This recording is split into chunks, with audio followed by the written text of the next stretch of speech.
Do you ever feel like the whole world has gone insane? Yeah, you're not alone. I feel that way. In fact, the majority of people feel that way. The truth is, we were all sold this great lie that being part of a silent majority was something we should be proud of. Being a silent majority allowed a very loud, angry group of people to control everything. And problem there is, that small group of people, they're communists. I say that myself as someone who's the son of a Cuban refugee who had to flee communism. I know the reality of how important the American dream is. I know how quickly we can lose freedom. And that's why this is our last stand. I'm your host, Robby Starbuck, and I'm going to be diving deep on the issues and people that matter so that together we can save the American dream and once again become a loud majority that steers the direction of this country. If you're with me and you want to spread truth and wake up the masses, you're in the right place. Together, one piece of truth at a time, we can save America. So you may or may not have seen in 2013 an interview with a Navy SEAL named Beck. He came out on Anderson Cooper in an hour-long special as a transgender Navy SEAL and said he was transitioning to a woman. That story was watched by tens of millions of people. It had a massive effect, and it was followed by a book called Princess Warrior that was written with a psychologist who was working with him. Now today, we've got Chris on the show with his fiancée Courtney to break down why he's detransitioning. That's right, he is no longer transgender. He's seen that this was the wrong path and wants to warn kids who are headed down that same path so that they don't make the same mistakes that he's made. Hi, Chris. Hi, Courtney. Thank you so much for coming on with us today. You may already know Chris from previous episodes on Joe Rogan or from the story in 2013 where Chris came out as transgender. And I could tell you a little bit more about his military service, which is why it was notable in the media at the time. He did an hour-long special with Anderson Cooper explaining sort of the transition story and everything like that. He was SEAL Team 6. He served for over 20 years. And I have to bring up a paper to read and remember all the medals that Chris has earned. So please don't. And now I've got to, so that everybody understands the nature of what you've done. You earned Bronze Star with Combat Distinguishing Service, Purple Heart. You're a rare 2-time recipient of the Defense Meritorious Service Medal. You retired with a final rating of Senior Chief Special Warfare Operator.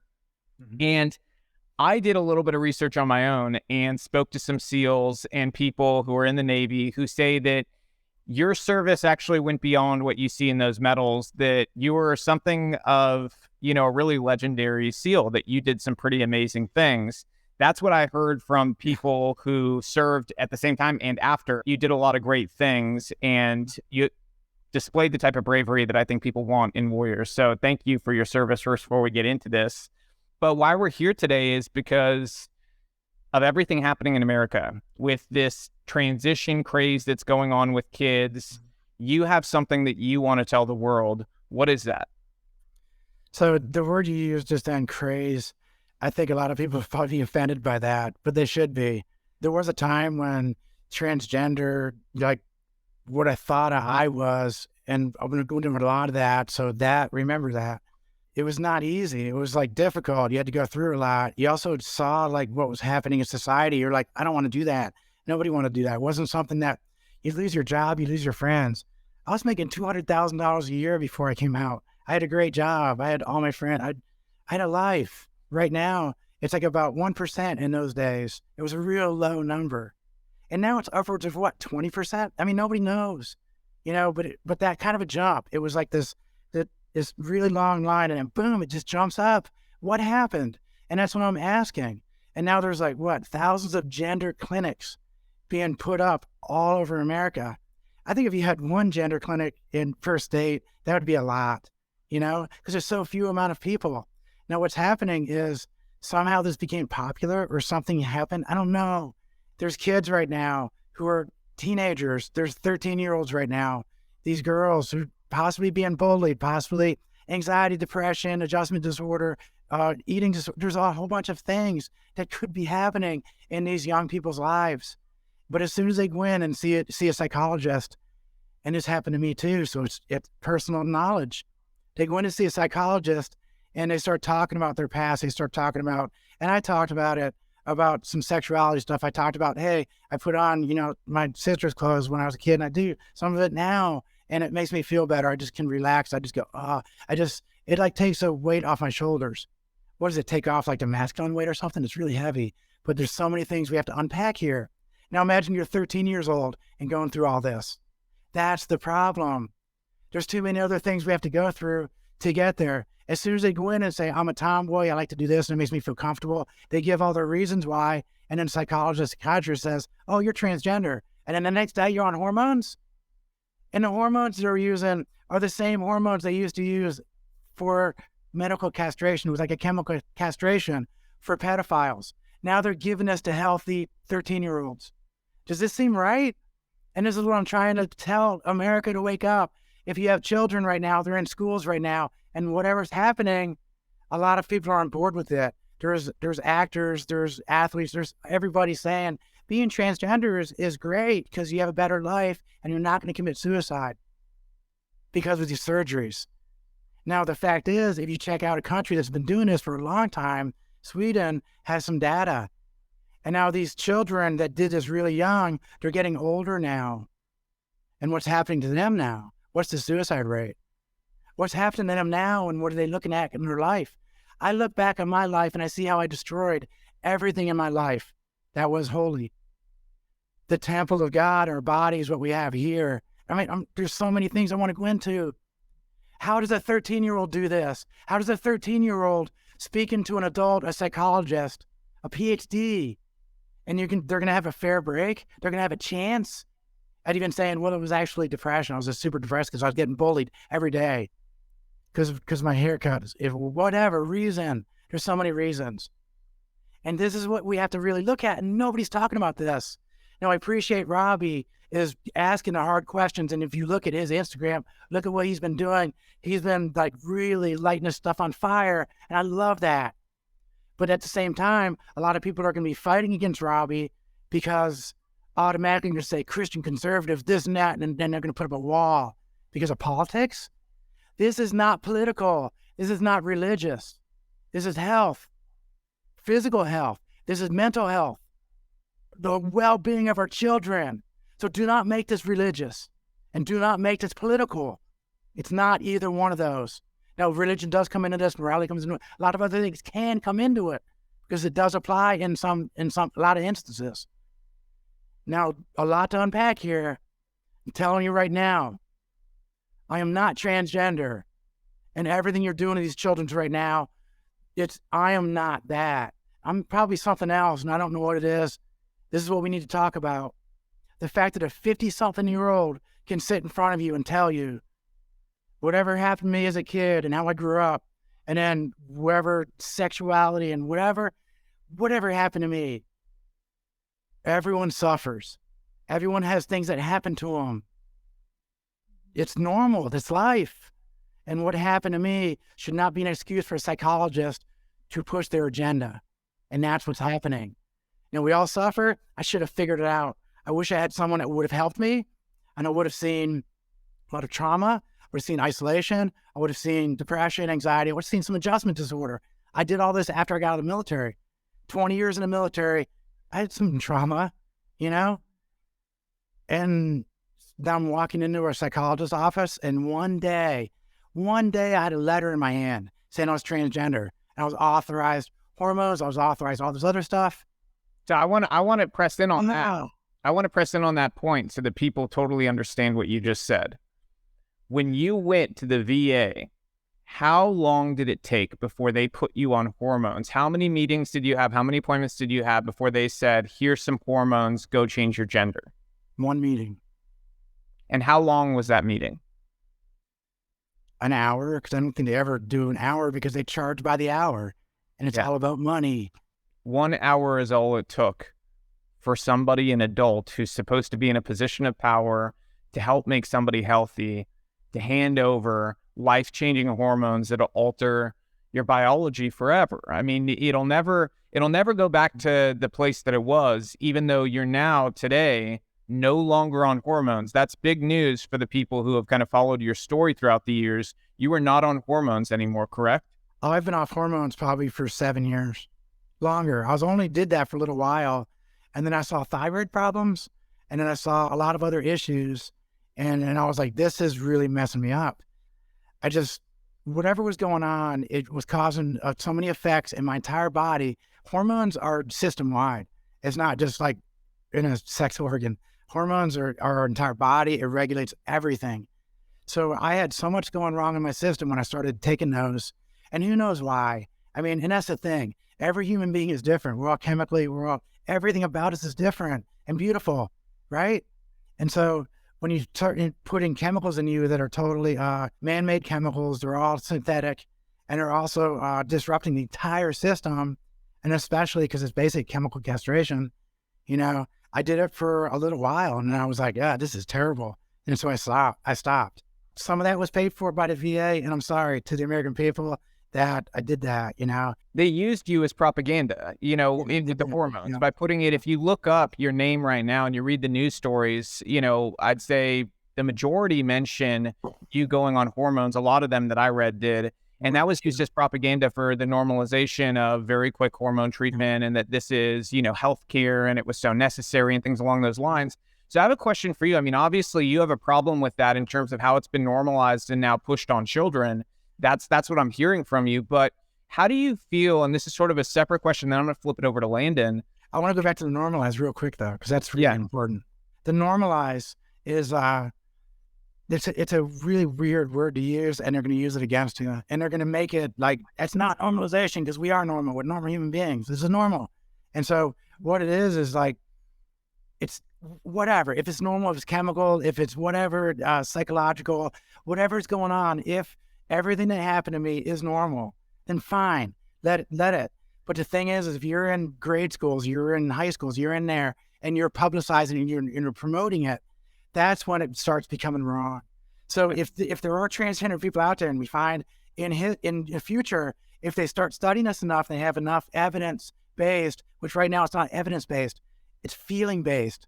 I wonder what psychologists said, hey, I feel like this, I feel like that. Hey, if I put different clothes on, I feel like this, I feel like that. It's all feeling-based. It's not evidence-based. So it's all subjective. It can be whatever you want it to be, right? That's why we have the problem with the pronouns. I'm unpacking a lot of stuff here. This goes back to the normalized thing.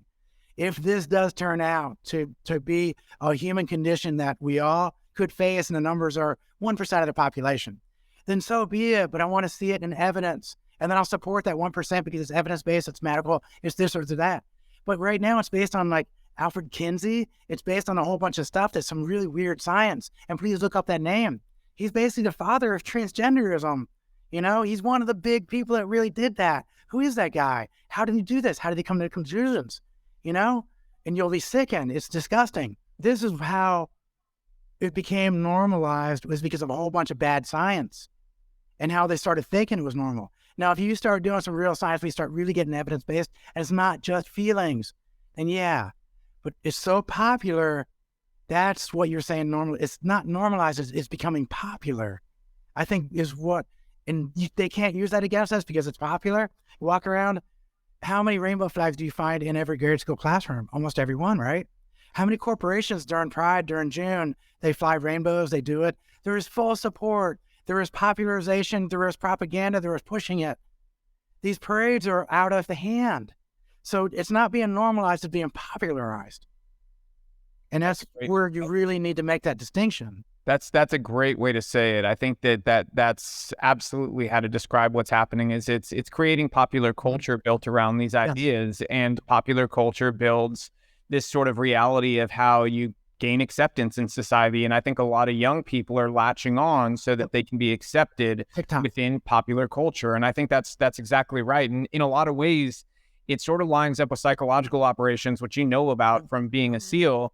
It lines up with psychological operations from the past that we've even used, our own country has used against other countries to weaponize culture against the regime that is being dealt with. And now it almost seems like a psychological operations being used on American children when you look at sort of the dynamics of what's going on and that popularization that you're talking about.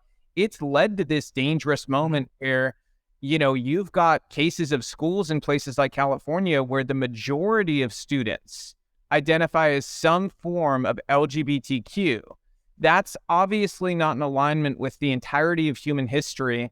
And you can't say that acceptance is the sole reason why there would be a change, because there's been societies many times before any of us were alive, where there was total acceptance of people being, lesbian or gay or what have you. And you didn't have these numbers. So there's something in the numbers that obviously, proves the point you're making, that this has been popularized to a degree that is taking away from the realities of what is real and true and honest. And I think that's where you get into a lot of dangerous territory.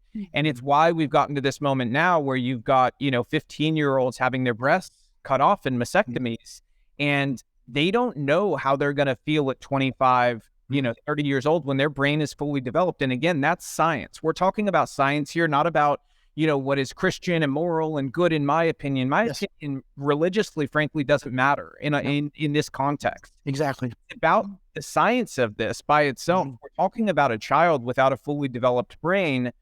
In that context of just science. Is this sound what they're doing? What are they doing to our nation's children? I studied for my graduate degree in mental health counseling at Alfred University. And I learned a lot while I was there. And I learned that the university is also part of the problem.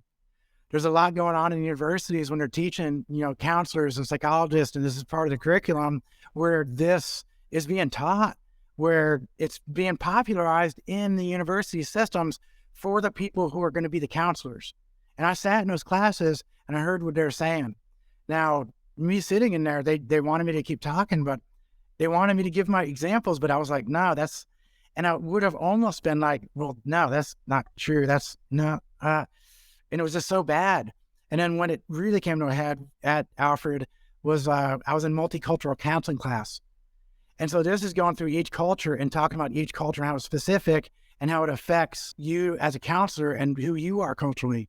So if I was to counsel an African-American, I should know a lot about something about the African-American culture so I can speak, to them intelligent enough and not be offensive and try to help them as much as I can. That's the purpose. And when he started talking about transgender and all of this, it was like so much of it. It was like, what, half the class? I asked him, I put my hand in there. I said, okay, so we learned about African-American culture. We learned about Black culture. We learned about Asian. We learned about all these different cultures. And I said, what about white culture? And no, we don't teach that. And then every time they talked about white culture, there was this hatred. It was like, and I said, yeah, but I'm white. And I said, and I don't hate people like that. I mean, I grew up with family that played, professional football, where it was like in New York City, the culture was so mixed up. And so like, I don't see that the way you see it. I don't hate myself or hate all white because of something that happened a couple 100 years ago. And so when I started saying that in class, I got bucked and I wrote a paper about it trying to support my thing. And so I got a 50% on that paper and I was put on academic probation. I have a 3.7 on high honors at Alfred University. And I got put on academic probation because I told the professor, I said, I don't think this is right. And I showed her documentation about a lot of it, about great Zimbabwe and Africa and greatness and so many kings and queens. And I was like, no, we still hate white people. This is what they're teaching.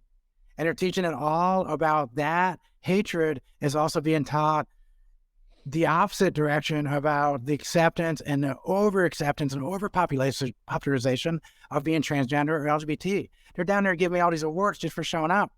They're like, you're courageous, for just walking out the front door. I said, no, I'm not. This is like, something's wrong. I need help. I'm walking out the front door because I'm asking for help. They're teaching everything so messed up at the university level so many years that who knows what they're actually telling these kids behind these closed doors. So for me, with a child right now, I don't trust them. I don't trust psychologists, psychiatrists until they get to the bottom of this. We find out the DSM is being used as a tool to push a narrative. So I want to have 10 sessions minimum. If a kid comes in there and says, I'm a tomboy and says anything about it, I want to have a whole bunch of things because I want to make sure. I want to make sure that this child is not being bullied into depressed or it's adjustment disorder or all these other things. I can go through the DSM. I'm talking really fast right now because the people that need to hear this are going to know what I'm talking about. They need to have all these hurdles. You need to have something going on and then figure out what's really going on in these kids' lives. And this is all about the kids. If you're 25 years old and you go into a psychologist and one session later, you're getting surgery, that's you, go for it. Transgender is real for you and everything that's going on. For me, I'm finding out a lot of stuff. I'm protecting these kids. Do whatever you want if you're over the age of 25, and I keep saying 25 because when I was studying human development, 25 years old was the ending age of your brain being fully developed. So you're 25 or older, in my heart, and when I look at you, go do surgeries and go do whatever you want. You're an adult, okay? But if you're under that age, you're being taught to know you're being brainwashed. Even though brainwashing is not a real term, but you're being coerced, you're being manipulated, you're being stuffed. And you know what? This is a $1 billion industry between psychology, between surgeries, between hormones and chemicals, between all the follow-up surgeries, everything else. They just thousands of gender clinics are popping up all over our country. And each one of those gender clinics is going to be pulling in, probably over 50 million per, if you think about it. Doesn't that make you kind of wonder? And they're all in on this. I'm sounding like a conspiracy theorist right now. I don't want to do that because we're not all in on it. But there's been a lot of bad teaching going on, and it's all based on Alfred Kinsey and Courtney. You should hear Courtney speak about this. She undergraduate in women and gender studies, biology and psychology and all of it. And you would not believe how much knowledge is out there. But as soon as anyone else brings it up, as soon as they say, well, we don't think that, transphobe that, and their walls are put up and you're yelled at and put down. And just like you're happening to you, Robby and Landon, I'm sure everybody's yelling at you, calling you transphobe and haters and all that. And even Nazis, they start throwing these words on there and shut you down because you ask a question. I'm talking a lot, and I'm sorry, and I'm really, because we're hurting our kids. Kids are dying, and I don't want that to happen. It's killing me because I helped do that. CNN and how they used me, part of my image is hurting these kids, and I want to make sure the whole world knows. Everything you see on CNN with my face, do not even believe a word of it. Everything that happened to me for the last 10 years it's horrible. They destroyed my life. I destroyed my life. I'm not a victim. I did it to myself. But I had some help. Darn it. Do you feel like you were manipulated into the CNN interview and how it all went down? I would have to go into the psychologist and the book. I don't like talking about it because this is what it really goes into. Green Beret friend of mine I worked with a lot, really good friend of mine, a shooter from the place at Fort Bragg. This guy he's one of the top guys. Really good friend. And he was tight enough friend of mine, and he knew all the stuff I was taking, painkillers and everything else, because I broke a lot of bones in my lower back. And when I hit so hard on my back, I broke my body armor and really damaged my back. That's how hard I hit. Broken body armor, how hard you got to hit, and a lot of other stuff. And I was on a lot, and VA kept prescribing it, overprescribed, opioids and everything. Then my mood and everything was messed up, so I was on mood stabilizers. Then he put me on this depression stuff, this Cymbalta crap, and a whole bunch of stuff that was just making me whack. And my buddy, Dave, he really thought I was ending that. I was going to be a stat. I was one of the 22. That's in 2012-ish. I had a great job. I was doing really good work. As long as I was doing science and technology, if I was inventing stuff, I'm this weird, wacky inventor. I have a whole bunch of new ones too. But I'm like that. And he saw it, and I was in. I thought I was dead. And he introduced me to a psychiatrist, is whatever. They're all the same. This person is a military expert in trauma, military expert in PTSD, is called to SOCOM, is called everywhere to give testimony about PTSD because she is such an expert. And my buddy introduced, said, hey, this is Chris, good friend of mine, and that he did the introductions to introduce me to this expert to maybe help me out, to maybe not put it down in my mouth anymore. I was talking to her a little bit, and I talked to her for long enough that I told her a little bit about when I was a kid, and I talked to her, and I said, yeah, I'm dressing up and putting some girls' clothes on and how it makes me feel. And psychologically, because I went through all the counseling and everything else, I know now it was like an adjustment disorder. It was something I was trying to get rid of the caveman. I was trying to get rid of all of that because it was heavy on my heart, the stuff that we did in the war. She saw the clothing, she saw the dresses, and then she said transgender. She started jumping all over it. And she's an author and a publisher. She said, oh my God, we could write a book and make millions. And then it all went downhill after that. Everything she taught to me, every meeting, she kept digging into all that. And it just kept going and going and going. And then I know I'm not I'm not a freaking kid. I had a lot going on. But these kids right now, they're getting manipulated worse than that. I didn't kill myself. And I did all this. And now I'm here and I'm stuck with all this. And if these kids are being hurt and those psychologists are doing the same thing that happened to me, and this is happening in CNN, and they see my image up there and they start thinking, oh my God, courage and bravery. It's not courageous to be a victim. It's not courageous to be a bag of crap walking around saying, help me, because I'm going to hurt myself because I'm on opioids. I'm that and I'm hurting.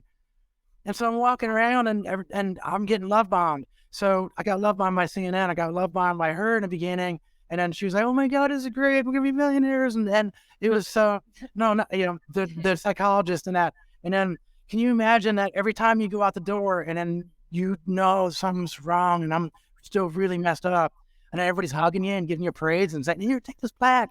You're the best. Do you know what a love bomb is or where it came from? Does anybody understand what's really going on? It's a cult. Love bombing is a cult. All these surgeries is a cult. Did you know that the way for all the royals in really ancient times, the only people they trusted to be around the royals, to be the real servants, the hardcore slaves, the eunuchs, was that guy Grey Worm on that freaking show, the TV show that is so disgusting. But what are they doing? That's why I'm saying is something's going on in the psychology of it, and it's ancient. And so they're basing the stuff on things that happened in the past, but I think even in the past, that was slavery. It was not a personal choice. You know what I mean? And so if you're basing any of this stuff saying, we're looking at history, well, I can look at history and I see a whole bunch of eunuchs who were slaves. Now, do you think that was on purpose? Did they choose that? There's a lot to unpack here. 13-year-olds should not be unpacking this. I'm going to keep telling you I'm not a victim because I did this as me too. I take responsibility. And I will also say that I will think about this the rest of my life and beat myself up the rest of my life. And mostly I can't forgive myself because of all those videos and because of things I said, because of what I was repeating those psychologists. It was basically parroting their words. It wasn't me. I got into this thing. It's like if somebody tells you enough times and you're in enough pain and you're hurt enough, and they keep saying it to you over and over and over again, you're going to believe it. Kids are in pain. Kids suffer. It's teenagers. They all do, right? And they're constantly being bombarded with a way to be happy. Hey, you're going to be happy if you do this. You're going to be happy and I'm suffering. I'm a kid and I'm 13 years old. I'm getting bullied and depressed and I hate my life because I'm a kid, a 13-year-old. And somebody's saying, you're going to be happy if you do this. You're going to be happy if you do this. You're going to be happy. No. Well, sorry. So it's just spot on. Coercion and fraud are used in trafficking, but they're abusive tactics. And what we're seeing that is being done right now to kids is abuse. And we know that this isn't scientific, and this is going to, I'm receiving this question to Courtney with her knowledge and in the field that she has, navigated. But what's happening, this isn't science, because if you go in and you're controlling the variable and the outcome is predetermined, that's not science. Affirmative care model means you can only affirm the dysphoria essentially and affirm it with one solution, which is to put them on, hormones or potentially surgery to transition. It's not dealing with any of the other comorbidities, the other mental health components. It's not resolving them. It's not treating them. There's nothing scientific about this. So that's fraudulent science. Now we talk about coercion, what you just brilliantly stated. They're using coercion, the love bombing, the celebrations, the parades, the recruitment of these hospitals like Vanderbilt recruiting kids at pride events with rainbows, the pamphlets, come get your hormones. And then we talk about the incentive, the financial incentive. Each kid walking around represents millions of dollars, even billions of dollars. So we have to unpack that this is not science. This is not about the best outcomes for the child. This is exploitive and it's experimental. So take it away. What are your thoughts about that? The way I kind of was approaching this whole thing is kind of like a trifecta in a way. I took my knowledge in biology and I paired that with an intense study in anthropology on cult sect activity. And then I also brought in the women and gender studies. And when I was just kind of looking at the three of those and how they all paired in this triangle, you could very easily see that transgender ideology is cultish, and it's not science-based at all. Because if this organization, if this community genuinely cared about children, and you were to want to say, well, what happens, you would have a control group, the women, the men, the biological control. But in this ideology, there can be no control. There can't be a woman who says, I'm happy to be a woman, and there can't be a man that says, I'm happy to be a man. In order to enter this ideology, you have to completely lose yourself. When I entered into women and gender studies, I was a victim of domestic violence. I was abused. And so I went into this for a lot of different reasons. One, how can I help women get out of abusive situations? And two, with gender, at the age of 15, I lost all of my hair to alopecia, at the critical point in time when I was coming into womanhood, and it was stripped away from me. This attachment with hair is a whole separate thing, but it's important because this idea of hair and what it means goes even into the drag world. It's a massive deal for women to have hair, for drag queens to have big hair. So hair and womanhood are bonded very tightly together in our society. So I know what it feels like to not feel like I fit in with the gender standards, that have been established for me. So I understood going into all of this, all the complicated feelings that everyone would feel. And what I came to realize is that science does not exist. And that if you bring up any question, well, what about people that detransition?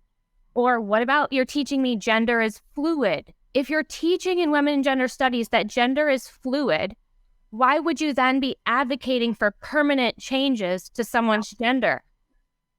The hypocrisy was insanely difficult to swallow day in and day out. And it's not anyone's fault. And I think this is what's really misunderstood, is that the people that are taking these classes and understanding what women and gender is, and the people that are advocating, and I'll be the first to say, like, I had dipped my toes in the social justice warrior pool. I can say I stood in it for a minute. I went to marches. I did all this because I was tunneled into that way of thinking. And what's also really important to know is when you enter into this ideology, especially as a woman, and I think that's why we're seeing this rise of male to female transitions, is because I had to completely get rid of all of my identity to enter into this women and gender studies field. I could not be a woman. I could not be a white woman. And if I was, I had to take on white guilt, white tears, white privilege, and all these other negative things. So basically, in order to enter in as an ally, I had to accept that I was an abuser. So I came out of abuse, seeking help, and I had to change my identity, become an abuser, accept that I was an abuser in order to help women and people that I saw suffering exactly the same ways I did. But I couldn't identify with them. We were not the same. I had to be separate from everybody else because I was white. And this is what they're teaching. So this ideology, this trans ideology is spawning, and it's being catalyzed by self-hatred that is taught. It's taught in elementary schools with CRT. White people hate themselves. I literally thought I was having a PTSD episode in the middle of my women and gender studies courses because I was in such self-loathing. I had stuff hooked up to my brain. I had to go to my doctor, and I said, I think my PTSD is getting the best of me right now because I hate myself. Class after class after class, white privilege, white hate. I had to drop classes because a white professor told me that white people and white supremacy, those words are interchangeable in her class. So they're teaching people to hate, and then you already at 13 years old going through puberty, you're like, life sucks, I hate myself, I don't fit in, everything around me is, I'm different than everything. And they take that desire, that innate human desire to want to change and to want to help people, and they use it just like a cult leader would. Come here, I'll help you change the world. You will be something greater than yourself. I'm going to make you that. We all want to help. And it's a scam. That's fascinating. I mean, honestly, your experiences, both of you, it's fascinating, and I think you guys are an example for so many people. And I don't know that you realize it, but you are, because you both came from worlds and have experienced worlds that not everybody has, and you have the ability through your stories to really reach them. And I think my next question sort of goes into that for you, Courtney. When you were dipping your toes into that social justice, movement, and, everybody thinks, I mean, the ideas sound nice. That's why people get into them. The idea of social justice, I mean, there's nothing in that phrase that anybody should go, oh, that's dangerous or bad, because everybody wants justice. Everybody wants social good. You want people to be treated equally. But the reality is very different. Like you just said, it doesn't actually mean any of the words that, are sort of catchy and used. Right. So my question here is, do you think part of the reason that within those confines of that bubble that's been created, where everything's filled with white guilt and hatred and, oppression, and everything's about all these things, do you think that there's also an intentional misunderstanding of what the other half of America, or sort of normal America, is like? Because, I see a lot of these ideas that were these hateful, racist, bigoted, Nazi, crazy. I mean, every ism and ist you can think of. And the reality is just so far and away different, because like for us, we're not anomalies. Us and all of our friends, I don't hate anybody. I mean, I don't ask people, who do you have sex with in your bed? As long as you're with a consenting adult, like, that's your business. If you're a great person and you're nice and you're kind, those are the things I value in a friend. Are you a kind, nice person who makes good choices and treats people the right way? And I think that's generally how everybody I know who's like a Christian conservative thinks, is hey, I'm going to judge you by your actions and not any of these things that are honestly immutable characteristics. And that's sort of the fascinating thing about social justice movements is, it's just centered on these immutable characteristics that we can't control. We don't choose it. I don't choose to be Latino. She didn't choose to be Scottish, 100% Scottish, mind you. I always make fun of her because she got one of those tests, and like, everybody's like, their tests are all these things. Mine's incredible. I mean, I have like everything under the sun. Okay. And she's like, okay, I'm going to have this, I'm going to have that. And, and it was, you are 100% Scottish. And she was almost let down because of that programming, and I think it's something interesting that people understand, that there's an intentional miseducation within those social justice movements that are happening at colleges to teach them that this other world out there is this hateful, ignorant place that has no education. And the reality is just so different. Right. Yeah. And actually, the class, I think we were just a few days into the class, and we were talking about Sojourner Truth, a speech that she had done, in the ways in which it was translated, and the ways in the communities it differed, how it was translated, because you wouldn't want to give something that's maybe well academically written to a slave community. They're not going to be able to understand it. So we were talking about the ways in which this message was delivered amongst the people. And it got brought up in the chat. This was a Zoom class by a student that I had other classes with no other issues, thought highly of her. She made a comment, and she said, white people love to make us sound stupid. Now, we're talking about, in the context of a class, something that happened in the past. And the comment that was made was a present, future, now comment. White people love to do this. And so I commented, no, white people don't love to make you or anyone sound stupid. Well, that caused an uproar. Me defending myself caused an uproar in the class.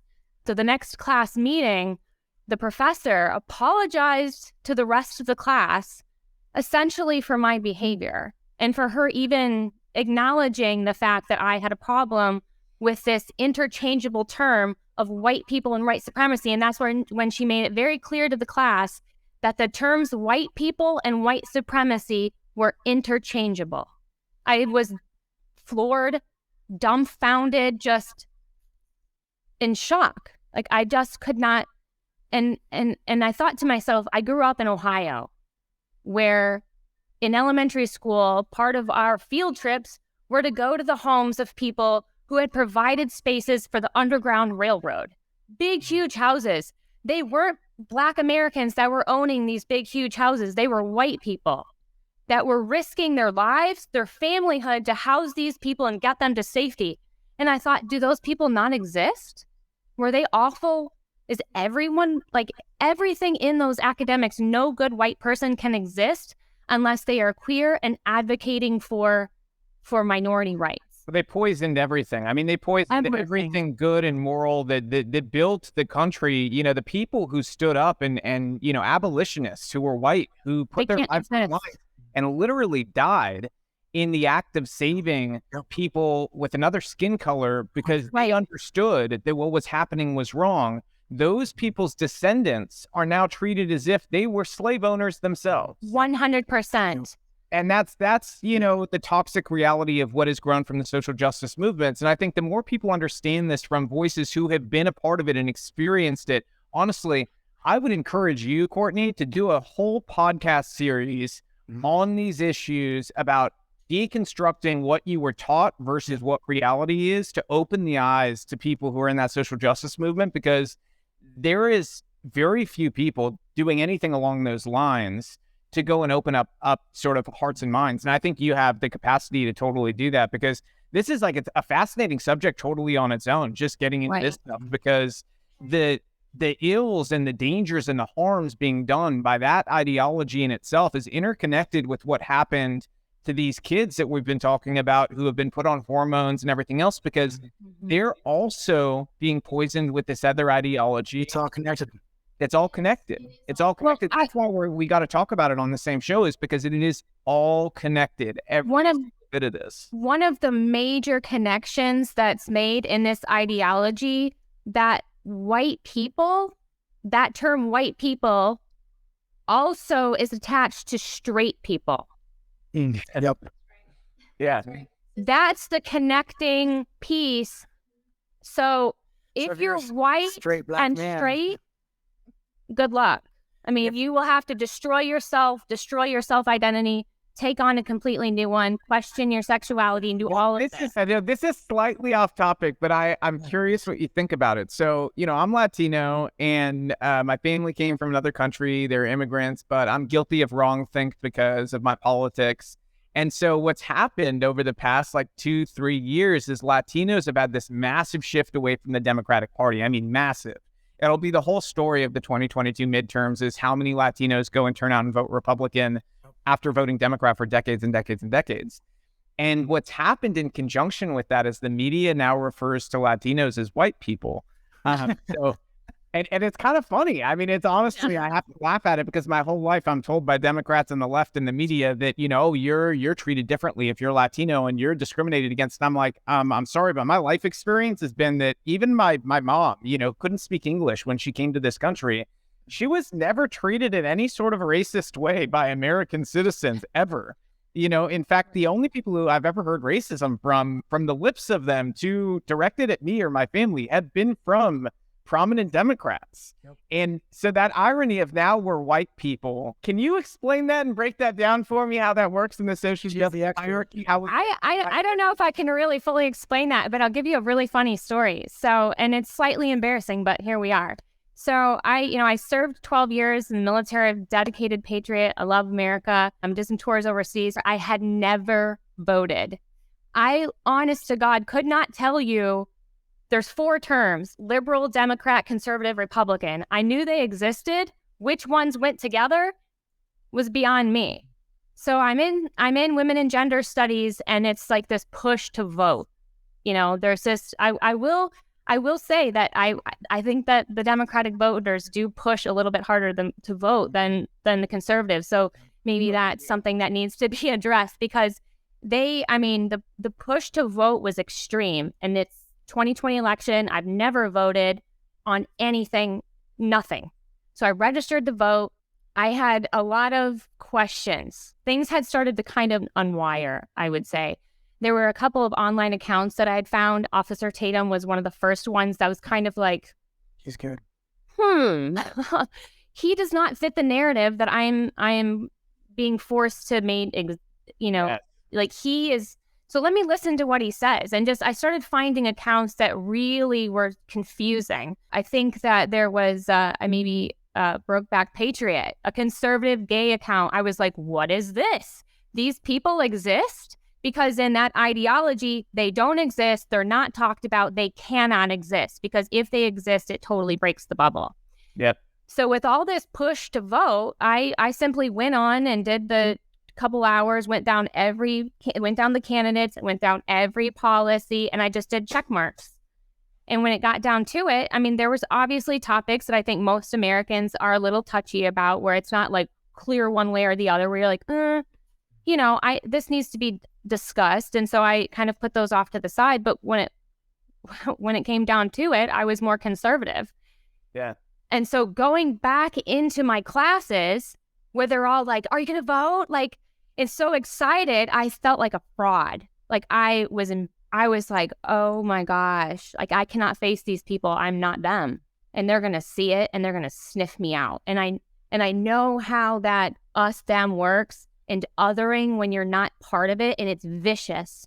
And I was nervous. I was like, what if they find out I'm a conservative? I'm over with. I will have no credibility. They won't want my help. Nothing I can do or say is ever going to matter. So I felt like I had to hide that. The system they've built intentionally is to make you fear just being yourself, which is why the importance of this is why the internet has broken the political paradigms of the past 100 years, because 100%. It allowed people to see unicorns that didn't exist. People like me aren't supposed to exist. There's not supposed to be conservative men with a man bun who are Latino, who are totally accepting of, all these different types of people and everything.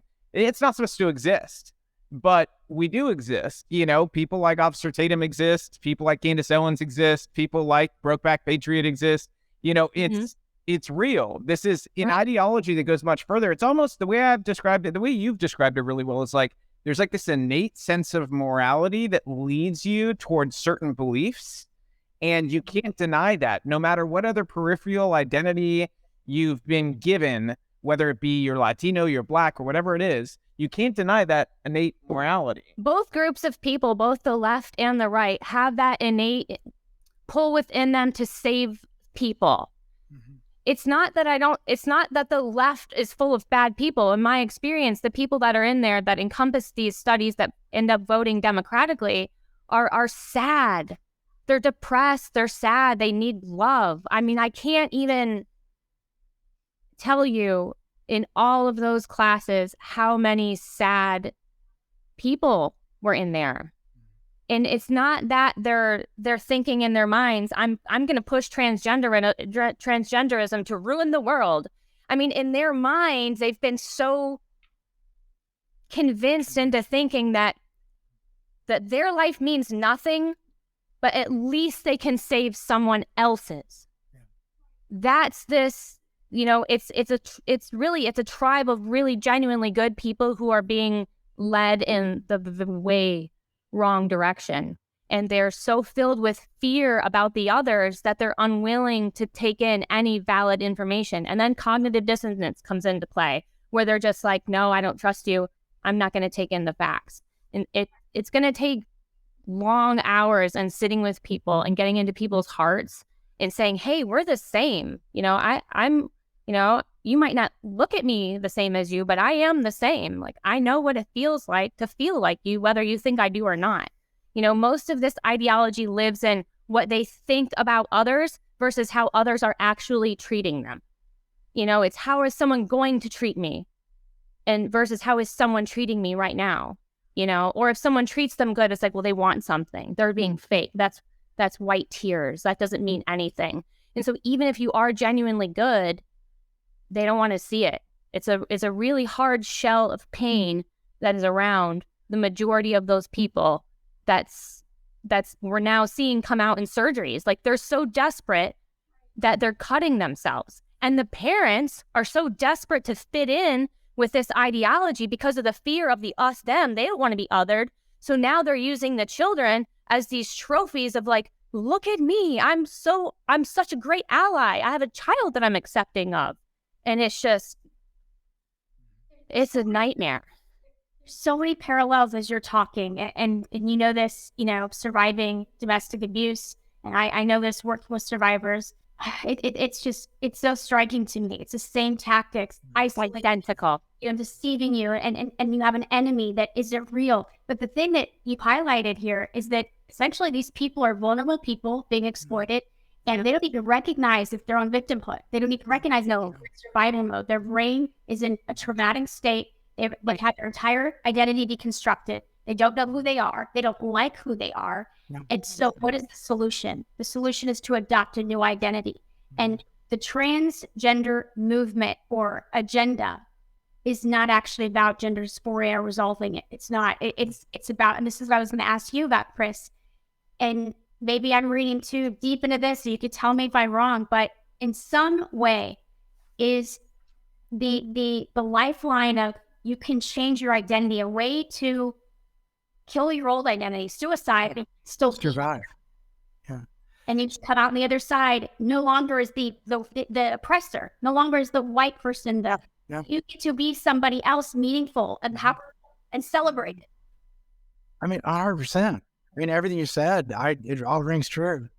The fact that, and when she was studying cultism and all women gender studies, and then what I was doing in psychology, it really was like the perfect storm of like good, because she was able to share so much of her knowledge that she had from her point of view. And then when I was going through all the courses, I went through all the human development. I went through like almost all of it. And again, high honors, yet academic probation, because I bucked the system, because I went against a professor. Now, that's sacred.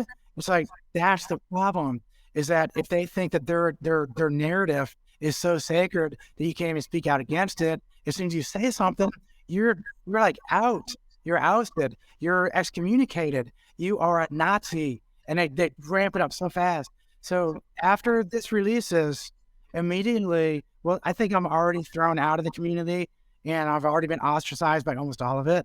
But I am going to be one of those people that is thrown out of the cult.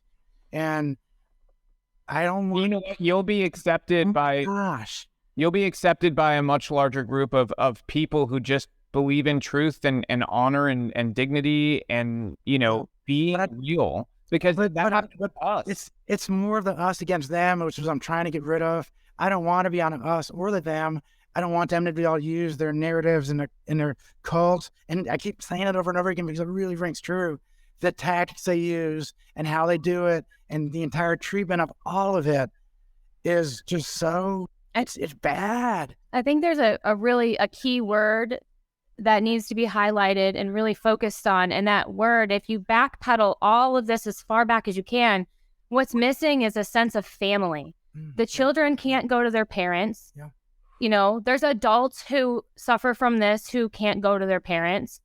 And then you have a society that pushes divorce and sexuality, and we've got Tinder and every kind of hookup app.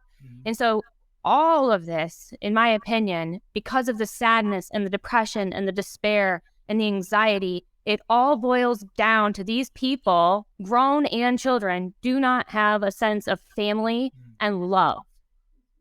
So what happens is they can't tell their mom or dad that they feel so awful or they feel like they're the opposite gender. And so they're immediately taken into this family. And in the drag community, these are called drag houses, and these are family names. You take on the family name of the home. In the class that I took, we watched a really well done documentary, and in it, it was talking about a child who had entered the drag community, I think 14, 15 years old. And it talks about the mother, like the mother of the house mom. And I asked, are these house moms making sure that these abandoned children go to school? They're not. They're taking these children, a lot of young boys that feel disconnected from society, probably because of queer phobia, homophobia, and all that stuff that we went through in the 80s. And they're internalizing that. They have nowhere to go. So they enter this house with a family. They take on a new name, and they're loved. And what people don't see is where does that go? Where do you go outside of this house? How do you survive outside of the house? The same issue is still happening, whether you're living in a drag house or you're living in your family house. They're not being taught how to survive and stand on their own outside of those environments. So if you get into a drag house, I mean, the majority of your love and companionship is only going to come there. You're still not going to get it from the outside world. You haven't been taught that. So you're just going from one family dynamic problem that's going to have unresolved issues, and they're being adopted into a new one that's giving them love and attention and making them someone. But, are they going to school? Are they learning how to love themselves? No. A lot of them get killed, murdered on the streets. So the problem is still that a lot of prostitution. Yeah, there's no how to love yourself enough to manage yourself in society, how to get a job or go to college. It's how can, in that world, my own perspective of studying it, it seemed like we are going to take you in and you are going to make us profit. Prostitution. You're going to be a drag star. We're going to fund all your outfits and your costumes. And some of the queens that came and spoke in the class, one of them in particular who identifies as trans now, was talking about their story and said, I was a gay man. I was super depressed one night. I went over to a friend's house and they said, hey, can I just dress you up in drag? And so just for fun, the guy said, yeah, just do it. Well, they went out and that guy dressed in drag got all the attention he hadn't been getting for years. And he said, at that point, I realized that, yeah, maybe I'm trans. I mean, this person spoke to us in a drag class, an academic drag class. And in that same class, the professor is tearing up pictures of the Texas governor and saying, leave trans kids alone and pushing the trans agenda on kids. So it's like you're having speakers come to us who clearly say they weren't trans at birth, that this is something that is attention-based or they're unsure, but you're wanting us to bite off on this permanent, decision for children. So there's like an attention base because a person is suddenly now so popular and amazing. Mm-hmm. It's kind of happened to me too. I was also escaping that old, warrior that I just couldn't, it was hard to live with anymore with all those opiates and pain and everything else. And then there's also some sexual components. So you figure that there's 3 pathways towards becoming transgender, and all 3 of them aren't really transgender. One is attention-based, one is trauma-based, and one is sexual-based. If you look at where all this came from, I have a whole list of names. Alfred Kinsey is a big one. Who is that other one? There's a few key psychologists. Yeah. Oh, yeah. There's a few key psychologists who did the entire gender ideology is one. Then you get into the sexual revolution and modern sexuality, and then postmodernism is also part of it. You take all of this together, that's the trans identity. And then you start wrapping in CRT and self-hate and loathing and everything else, which will make a whole group of people hate themselves even more, which makes it easier to become transgender because now you have more of the attention, you have more of the other trauma stuff. So they're making a pathway. It's like they're greasing the skids. I think it's important. So we brought up Alfred Kinsey a couple times. I think it's important people understand some stuff about him. Can you explain to people the studies he did on babies and little kids? Dr. Alfred Kinsey was a prolific pedophile. He raped children as part of research. He documented the rape of children. He incentivized it. It was scientifically funded by even institutions that are well respected today. In fact, there's a Kinsey Institute at the University of Indiana, a monument that was just erected. They literally just put a statue up of him. And so his research fundamentally, has this premise that kids are sexual from birth. And he got this, conclusion based upon raping children, sexually abusing children, and documenting what he perceived as sexual pleasure, which was screaming and fighting and passing out. So this flawed scientific research, and this is like all these parallels that keep coming up, is what substantiated the sexual revolution and all the other, proteges that came from his foundation and scientific basis. And that's what we're dealing with today with the simultaneous sexual attack on children and sexualizing children at the same time as the trans thing. It all goes hand in hand with the drag culture, all of these things. But I wanted to take it a little bit different direction because this is the ultimate thing. Courtney, you touched on this. Chris, you touched on this. What is the end result here, and who benefits? The end result is the destruction of the individual, the identity, and the family, the nuclear family, the strongest force we have that preserves our innate morality, those lines of what makes pedophilia wrong, not because it's a social construct, but because we know innately it is wrong. The same way a mother, when she has a child, knows to nurture it and bring it to her breast, not because somebody told her to, not because it's a social construct. It is innately hardwired. So all of that is under attack, and they can destroy that foundation. That is the only mechanism standing up against any of this from sticking.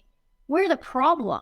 So the end result is destroying that family, because the family is the only thing left reminding children who their true identity is, where they get their love from, all of those things. You know, what's happening to families, there is a degree of homophobia, all of these things. Benefits. Where children, many people benefit, unfortunately. A system of control and oppression, the true oppressors benefit. Many people do. But what we're talking about, there is a degree of that. Yes, that's a problem. But there's also the fact that schools are keeping secrets from parents. So parents don't even have the opportunity to get involved to protect their kids. That's a signifier of abuse, is telling kids to keep secret. It's predatory, it's grooming. And so I've dealt with these families that their kids have rapid onset gender dysphoria because of school, not because they actually, so what creating these synthetic vulnerabilities down. And they have a child, and they're afraid to get their child help because there is no help. There's only affirmative care model. So they know that if they take their kid to get mental health care, they're going to end up with a kid who's demanding hormones now. It's right. This is where we're trapped. It's like these parents don't have nowhere to help their kids. Their kids are not getting mental health care. We have these underground, networks of therapists that don't want their name out there because they don't want to, be deplatformed or, have their lose their license. So this is how you know. You can't question it. You can't push up against it. This is an conversion therapy. Yes, exactly. I feel like the hatred is so deep rooted, and if we were to go all the way back on why this is being pushed and then why it's so split now, and I really think that, whatever your political beliefs are, the amount of raw, vile hate that was spewed against Donald Trump. Now, this is where it's important, because Donald Trump represented the conservative party. So that's millions of people that, although it's directed really prominently towards one, it's engulfed in millions and millions of people. So you take that living raw hate that's so powerful in so many people's hearts right now, and then anything that's even remotely associated with that is going to get sucked in like a black hole and equivalently hated just as much. Yep. And so this ideology, because it's, more left accepted, is creating this hatred that is so scary for people because they've witnessed it and lived in it for 4 years, that nothing they want to do, they don't want to do anything that puts them on the side of hate. Whether, even if that means cutting up their children's chest. They are so fearful of the hatred that's been pushed for so many years and even come out of their own mouths, that if they were to turn the table on that now, that's more than most people are able to do. It's cowardness to say, hey, I was wrong, and they would rather dig the hole and keep digging, and that would include taking their kids down with them. And I think that's where this started, because in academics, the amount of hatred I saw coming out of these people was unbelievable. And you think that hate, you take that hate, where did that hate go when people didn't want to get vaccinated? That was associated with Trump. So then there were people who maybe didn't even vote for Trump, who just simply were too ill to take on an experimental vaccine, who were then lumped into that. So when you have a boiling pot of hate so bad living within you, anything that even remotely even smells like that, it's going to go right into the pot. And so now anyone who talks against this narrative, this ideology, is lumped into that hate. Oh, you must be a Trumper, or you're this. And so now there's just tons of people in this boiling hate Trump bucket that maybe have or don't have anything to do with it. But the way society is so split, I mean, it would be, I'm worried. What we have seen recently is something that has not been seen in a long, long time. Yeah. where the person sitting next to you, if they knew one thing about you, no matter how many years you have loved on them and cared for them, if they knew one thing, you didn't get a vaccine, you're not against, children getting their boobs cut off, you might have voted for Trump, or you're conservative. If they knew maybe one of those details, no matter how good you were and how good you've been, they could be your own child. You do not care. They are othered. This us them is so strong that we're looking like you really have to study sex behaviors to really understand the grip that is in these people. And the scale of dehumanization. Yeah. The point where we're just one step close to saying, yeah, get rid of these people. They already say it. They already have. That's what's scary about this is like, forget a conversation. We might be the last conversation that we have about these, things, because we're not even allowed to have these conversations. If this was an Instagram live, it would be banned. Yeah. So, right.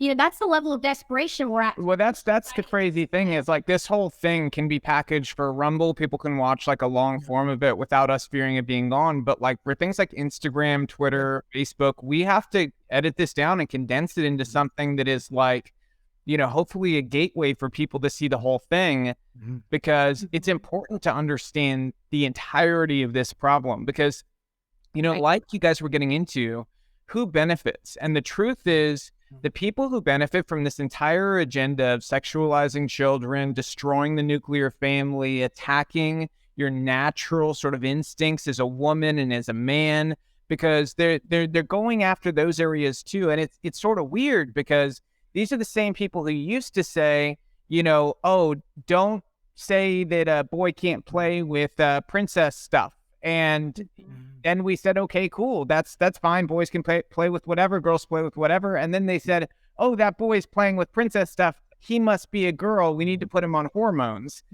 It's all, everything blows up when you actually follow it down the line and you go, okay, well, let's take one idea to the next. What happens? And it all results in the destruction of everything that has been sort of traditional and good throughout history for humanity. And so, and I think one of the things people miss too is when we talk about, these ideas of masculinity and femininity, a lot of people get stuck on thinking there's only one way to be masculine or one way to be feminine. Those good point. Themselves are just destructive ideas, because the truth is that there's some women who are naturally very strong protectors. Yeah. Right. Even though the vast majority of men have those protective instincts, there's also a subset of men who have no protective instinct in their entire system at all, and they'll be the first people to run from a fight. And so that's the other thing that, I think the truth that needs to be told eventually to a nation of children is that, look, you're perfectly made. You may not be, this super macho masculine guy. That doesn't mean you're not masculine. Doesn't mean you're not a boy. Or you may be a girl who is a tomboy. There's nothing wrong with you. You were made perfect as you are. And I think giving that love to kids and reinforcing that there was not a mistake made with you. You're good enough. You're not just good enough, you're special and unique. Those words have the ability to move hearts and move nations and mountains. But the actions that we see going on right now to destroy biology, destroy children, destroy everything righteous and good, that all goes to benefit a group of people who just want power and money at the cost of lives. And this is no different than the wars of the past that you know so well, Chris. Yeah. We've had nations of politicians okay with spilling the blood of people who served with you, who were good men and good women, who were just kids of people who loved America, and they grew up with the right ideals of wanting to protect our country, protect our freedoms. And some people in rooms with just unlimited money decided their lives were worth oil or whatever it was at the time. Yeah. And it resulted in these moments that have been catastrophic for humanity. And now, instead of soldiers, they're using the blood of children in transgender clinics to change culture and society, to bring them more power, bring them more subservience from the people, because ultimately they want control. And the way to get to control is to break apart the nuclear family and separate these children and make them dependent on daddy government. That is the end goal here. It's why you just saw Governor Newsom in California make California a sanctuary state for transgender kids so that they can leave and run away from their homes in the other parts of America and receive gender-affirming care, where the state of California will help them transition and hide from their parents and will take on the role of being mommy or daddy for that child and get that family that never says no. And that is what is so dangerous. It's all done in service of power and greed and consistently tearing apart everything that's sort of been moral and good. Is that how you see it too? I mean, 100%. What you just said about California, I didn't even know that. I'm not surprised, though. I think California's population is just fleeing the state because of their policies. And then, so they're trying to attract new people. So what better to do than attract all the transgender people all to California? You know what I mean? Is that the tactic that California's taking? Sounds like it. So, and so instead of changing the policies that are making the state fail, they're adding new failed policies on top. It doesn't even make any sense. And I think that's the problem is the foundation of these folks are so ingrained in this hatred that Courtney was talking about, and they're so stuck on where they are that if they even apologize for one little thing, then the whole deck of cards falls apart. It all falls, and then they're responsible for all of it. And so right now they have to double down, they have to triple down, and have to stick with it to the end, because if they give up one part of that, then everything fails. I mean, does that make sense? Absolutely. Sounds like it. Timeline now, because the rate the parental rights are being removed on a medical level, on a sexuality level, and the state is saying we're your parents now.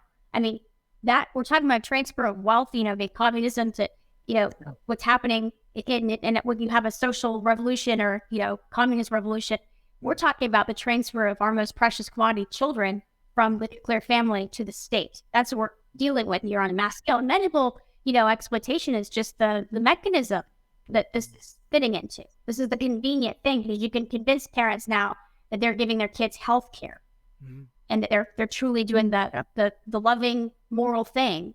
Yeah. And that's all it takes to sacrifice your own child. And then the parents can fly the flag and be part of the crowd.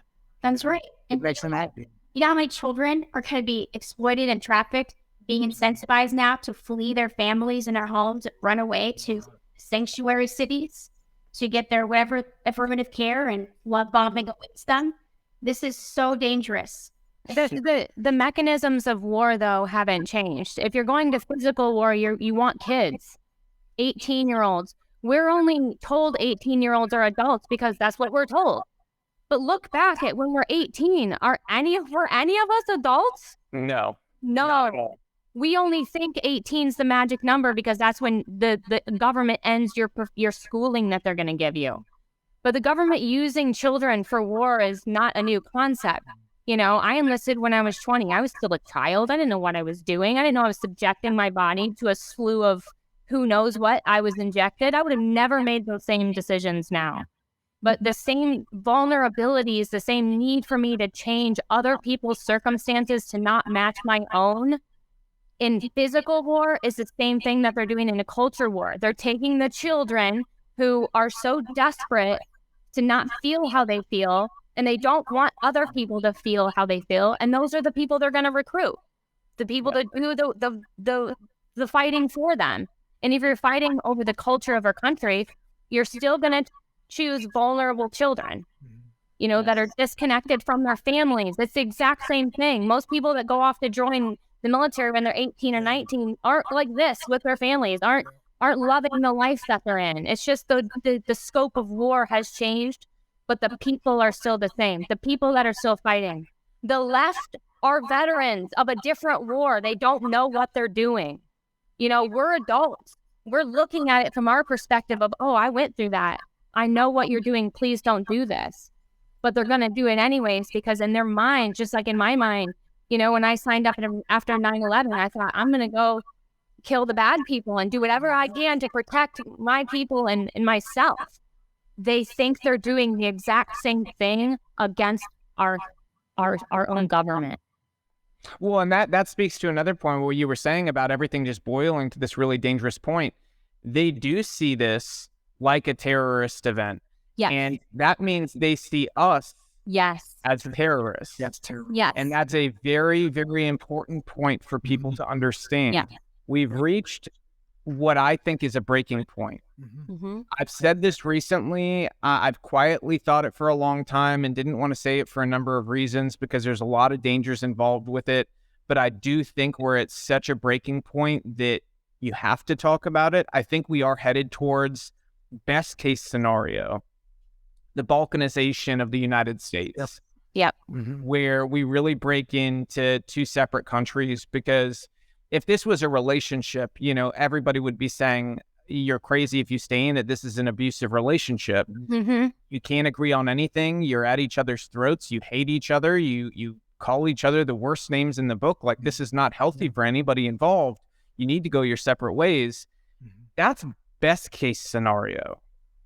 I don't even want to go into worst case scenario. Mm-hmm. And the truth is, you get there by part of society being convinced that the other part are terrorists or subhuman. And Yes. what do I get in my inbox on a daily basis? I get called a maggot, or I get called a terrorist, and Put on a national enemy. or I get put on a national enemies list by the U.S. government. I don't know if you saw that yesterday, that No. the U.S. government actually helped pay over $12 million to 4 entities that together make up the election integrity partnership. And they made an enemies list where it's 21 people, and I'm one of the 21, along with the Trump family and some of my friends. Wow. Congratulations. That's awesome. Yeah, no, We're doing really well. It's like the biggest trophy you could have ever I gotten. know, it's almost like a must-follow list in a weird way. But I would print the list and frame it. that's actually a good idea. I'm going to do that. That might actually go on the wall back here. So you're conservative Christian. I see everything you do. I see what you're doing with your wife and how you're promoting a family unit. And I love that. It's something I learned the hard way, how important family is, because I have a family now, and the love that I don't think I've really had for a long part of my life. That's what's being destroyed. And I came on here on purpose. I said, Matt Walsh, some information. I said, hey, this is me. This is what I want to do. I want to do this interview. The reason I came on here with you and not like Fox or CNN or something like that was because it needed to be something like this. Because right now you've been telling a ton of truth. Matt's also been telling a lot of truth. And everybody on the entire other side is bashing Matt and you and everyone else that's just trying to help. And the thing is that all those folks on the left and all those kids who are transgender, all those kids who are confused or whatever's going on, you have to understand, Robby and his wife care. They're trying to help you. If you're transgender, I think that they'll say, yeah, if that's you, then go. But there's a lot of kids that are being pulled with you. We're trying to save the kids that are being pulled, the kids that are being talked into this. And that's why I want to talk to you, because there's so much truth that Robby's saying. There's so much truth that Matt Walsh is saying, even though you hate all these folks so much, because you don't listen to what they're saying. As soon as you see their names, you go, stop, I hate Nazis, and you start just bashing them. And the thing is, the parents, you're believing it. You're believing the hype against Robby. You're believing the hype against Matt. You're going to believe the hype against me soon. But the thing is I want you to pay attention to what we're saying. We don't care if you're transgender, LGBTQ, go do that and live a great life. That's the Christian way, is like you have your stuff. I have mine, and I have my family, and I have my beliefs, and I have my Jesus, I have my God, I have my everything. You have yours. Okay, go. Now, what you're doing right now is you're making me an enemy because of my beliefs. And you're also pulling a lot of kids along with what you believe. Don't pull all those kids along because you're talking them into it. And I think that's the most important part you're missing. That's all we're trying to do. We'll help those kids also. We're going to help as much as we can. We're helping.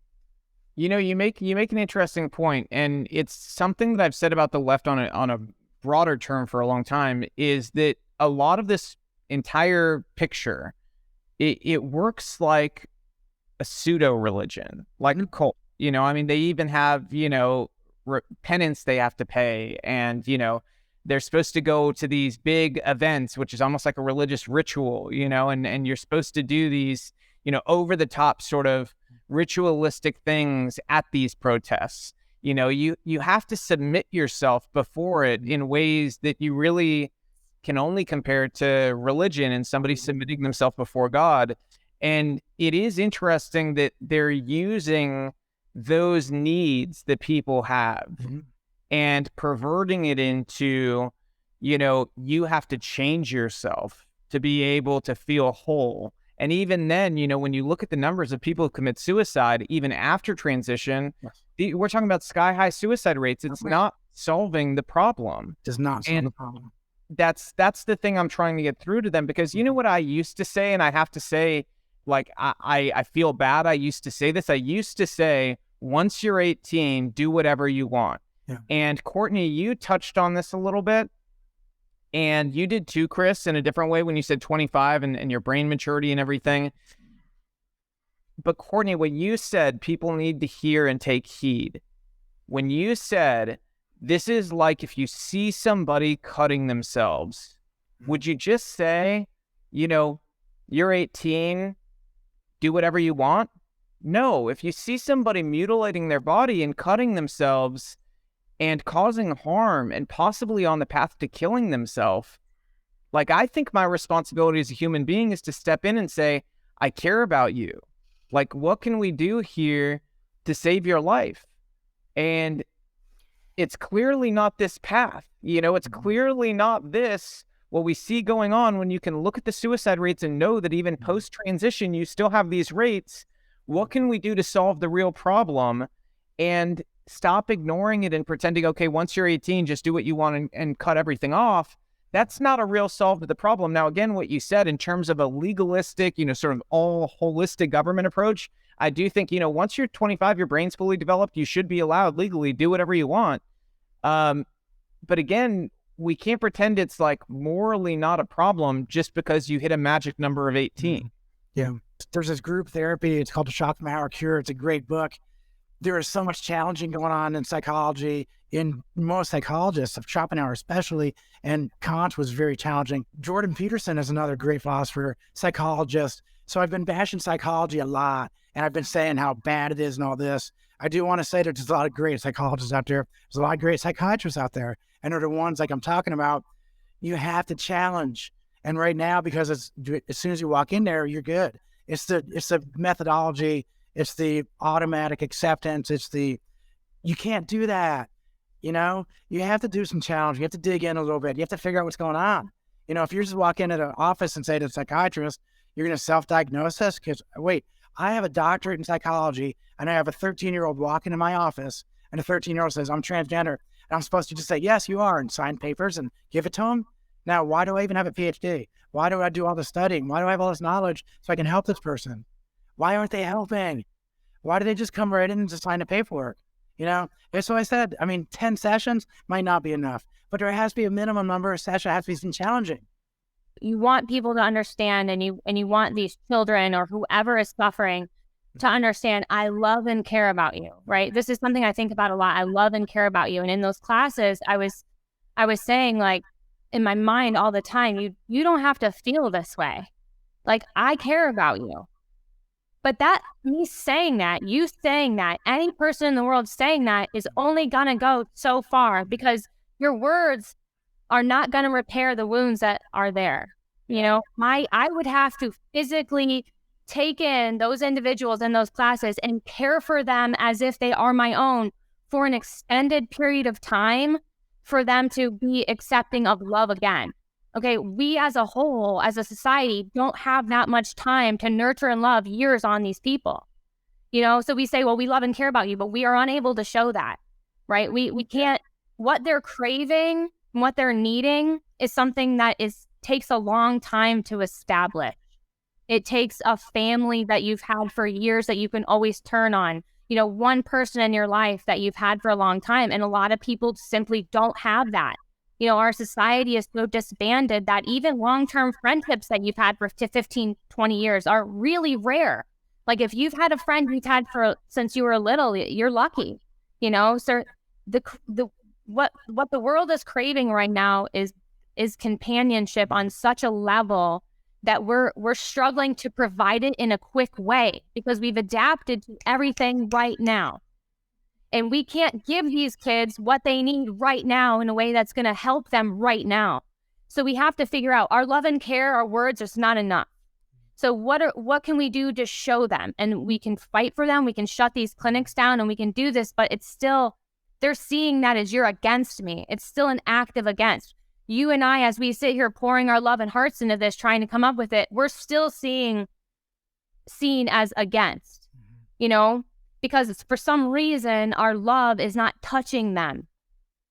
And I think a reason why it's not touching them is because they're without God, and God is what you have to have it in you for love to come in.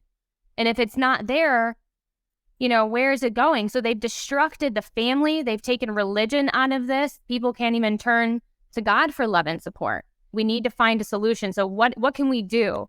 And so what I thought about was, we need to first, the children need to know what gender is and where it comes from, and how gender can change. You know, we look back at our founding fathers wearing curly white wigs and booted shoes and hose. So what's expected of you, or what society says you should be, could change 5 or 10 years from now.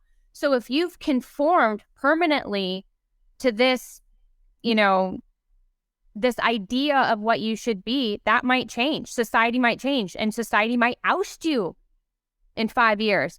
People, I don't think that children understand that gender is something that all of our thoughts just kind of agree that men like this and women like this. That doesn't mean that those are set in stone. That's just a collective thought. And so I think that there's a disconnect with them thinking, I have to be this way because gender says, but they don't know what gender is or where gender came from.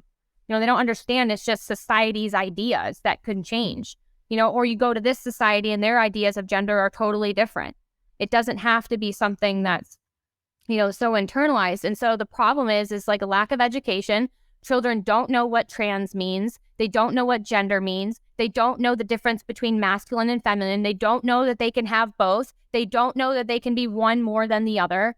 And they're seeking this like acceptance. And so the only way that we are going to have a fighting chance at this is if we teach them how to love themselves, so that they're not so dependent on seeking this from society. Because society, we can show them, society is going to throw you away no matter what you are. If you're a white, straight male, you're going to get thrown away from society if you're a pedophile. So at any given time, anything about you, you could be a white male conservative in a time when conservatives are hated and be ousted. So it doesn't matter what you look like. You can be ousted and othered at any given time. So you have to be able to, they need to learn how to stand true in themselves. And if they can't, if they're not taught that, we are going to give them all away. That's where real joy lies. And I think the other thing too that's been sold to kids that is a lie is that joy is something you feel all the time. It's normal to not be okay. It's normal to have bad days. It's normal to go up and down. What I mean by saying joy is found in that love of yourself is that those moments of joy, they start to come more often when you have that love for yourself and for your family, and the ability to love somebody else truly, where you don't have toxic relationships anymore, where you're really adding value to your partner in life. That comes with loving yourself first. And that's I mean, this is the education the government will never give kids. The government will never, ever, ever want children to be taught this way. And it's why it's so important for parents to take that role on and make sure that their kids know that.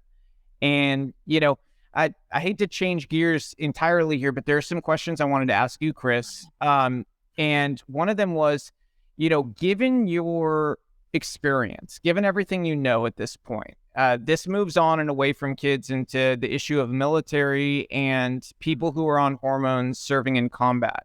Is that something that you feel like should be allowed to happen? Because here's my issue, and I'll just be upfront with it, is that it's not so much about the person being trans. It's about the actual necessity of medical care and hormone therapy when you have somebody in combat, because there's plenty of medical conditions that we don't allow people to end up serving in combat with, because it creates a weakness for the people to their left and to their right.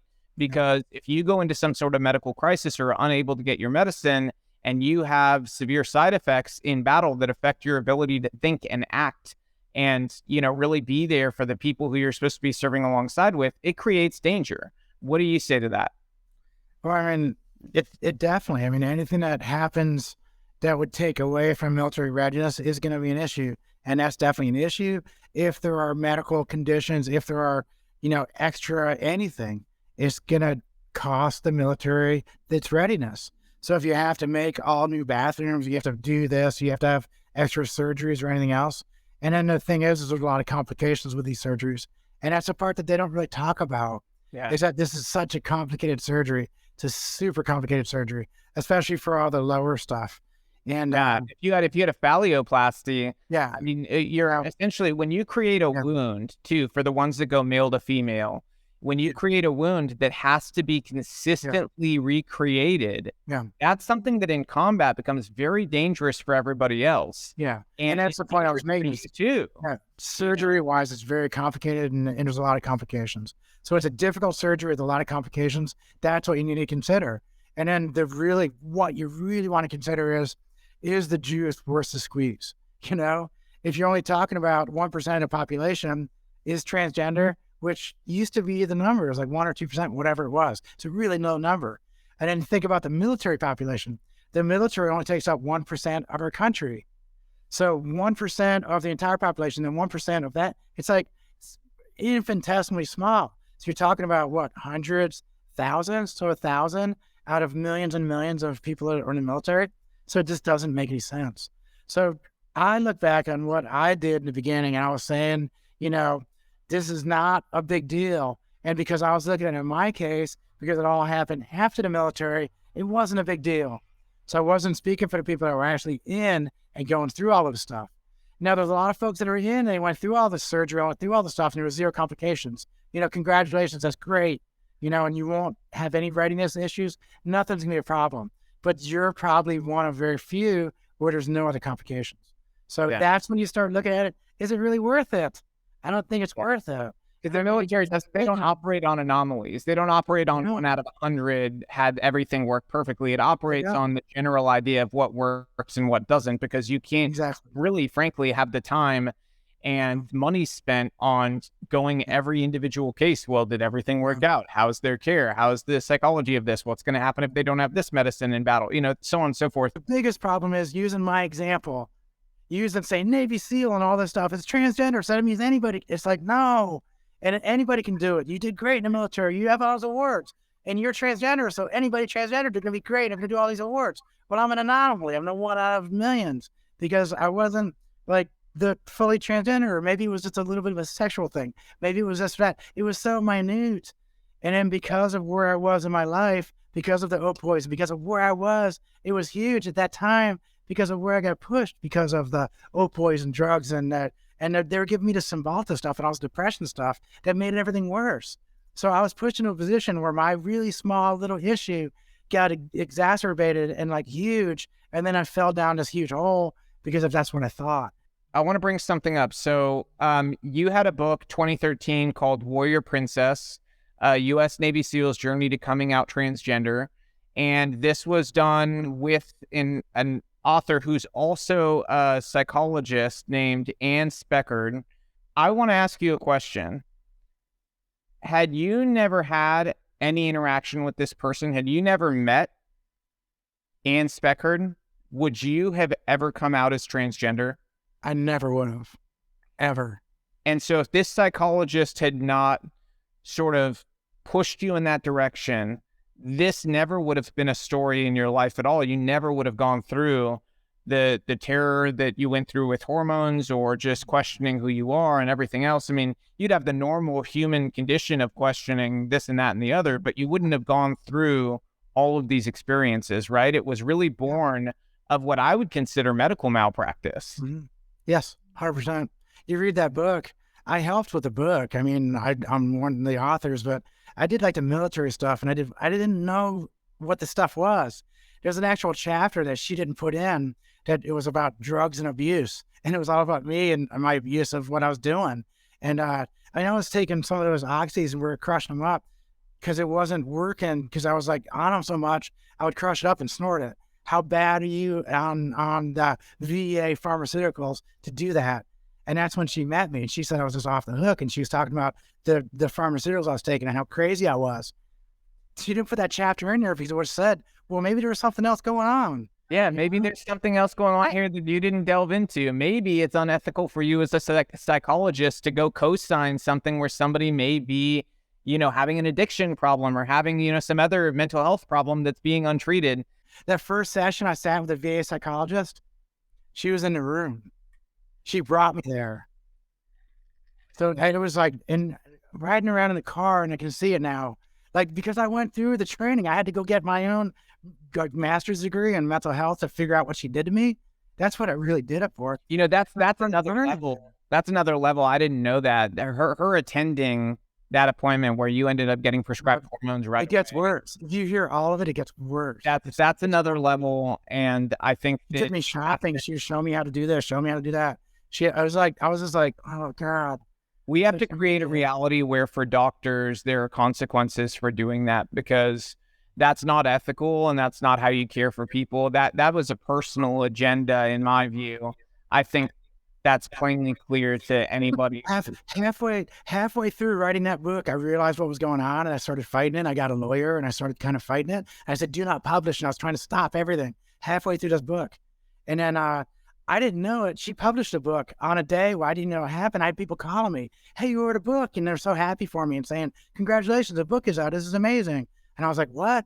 And I said, that was stopped. It was like cease and desist. It was like done. And then I'm freaking out. And then next day I have like people knocking on my door, news people. Like every news camera in the world was knocking on my door because this book about the SEAL Team 6 and all this other stuff.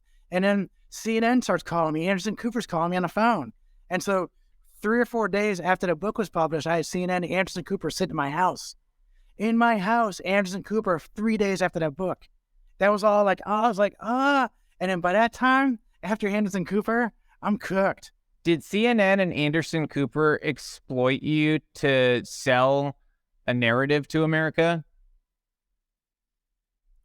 Yeah. There's a term in women and gender studies that they teach. It's called pink washing. And it's when companies, corporations, they profit off of pinking things, making everything gay, while also partnering with countries that are doing corrupt business or against the LGBTQ agenda. And so this idea is that they're pink washed. Like we're gonna put rainbows on Nikes and sell those, and we're gonna pink wash everything to make a profit. And now, it's not pink washing, but it's trans washing. We're going to make everybody trans, and we're going to profit off of it in every possible way, because if we don't, then we're othered, and we know what we have said about those other people. And so I can't turn a page now because I'd be a hypocrite. And that was really the beginning of this. Honestly, I mean, you were at the forefront of this in 2013. That was sort of the beginning of this trans washing and how the media and every pillar of culture started to sort of come together around this idea of pushing this to kids. And that starts by normalizing, everything with the adult subset, so that when it comes into the kids' spaces, there's less questions, less, sort of outrage, and it's allowed to sort of build up into what we now have, which is, that boiling point where there has to be something that happens. Something has to give, And I take responsibility. I'm going to tell you right now, I take full responsibility. I went on CNN and everything else, and that's why I'm here right now, because I'm trying to correct that. I think that, I was used. Yeah, I was very naive. I was in a really bad way. And I got taken advantage of. I got propagandized. I got used badly by a lot of people who had knowledge way beyond me. They knew what they were doing. I didn't. But I take responsibility for that, and that's why I'm here right now, because I don't want this to continue, and I don't want these kids to get hurt. And I had, thoughts about this, that I am a witness, and that's a really big deal in religious and in Christianity, being the witness, and telling you right now that I will talk to anybody about this. I want to save these kids. I will buy land, and when these kids are butchered, and then when they figure it out, they shouldn't hurt themselves. Come, I'm gonna have land, and just come. I'm gonna have a tiny house for you, and we're gonna help you find your way. And then they keep saying about conversion therapy, and they say that the Christians and all this conversion, you're trying to convert me not to be gay or not to be trans, or not to do this. But what if it's just a whole bunch of really caring people who are giving you options and other ways to think about things? And maybe you're just very confused or something else. So it's not conversion. What I see as conversion right now is the fact that you had a psychologist, you had CNN, you had everybody else, you have the entire media, everyone is converting all these kids into transgender. That's conversion. You know, it seems like it's backwards. If all I do is care about these kids, I'm just trying to say, hey, maybe you're not trans, maybe you're just getting bullied and you have a lot of depression. That is And absolutely conversion. spot on. When you're framing, there's only one path, and if you deviate or ask questions, Boom. you're hateful, you're a bad person. That is a cult. I mean, that is how you know you are trapped. Right. You have to take on that label. And the label of trans, if you have to believe the label itself, right? Yep. Because if you don't, if you say I'm not trans, I have gender dysphoria, then you're not detransitioning, you're not others. You're just healing. You're healing from an issue you had.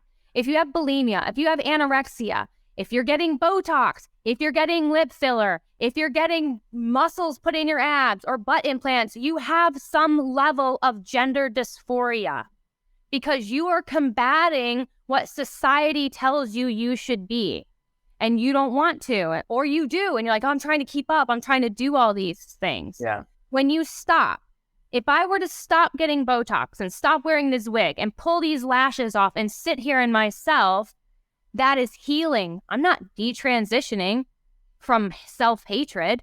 I'm healing myself and loving myself. Using even the word trans is such a sticking word. It's like calling someone an alcoholic. You'll never be anything other than that. You can't heal yourself from alcoholic. You take that label and you become it forever.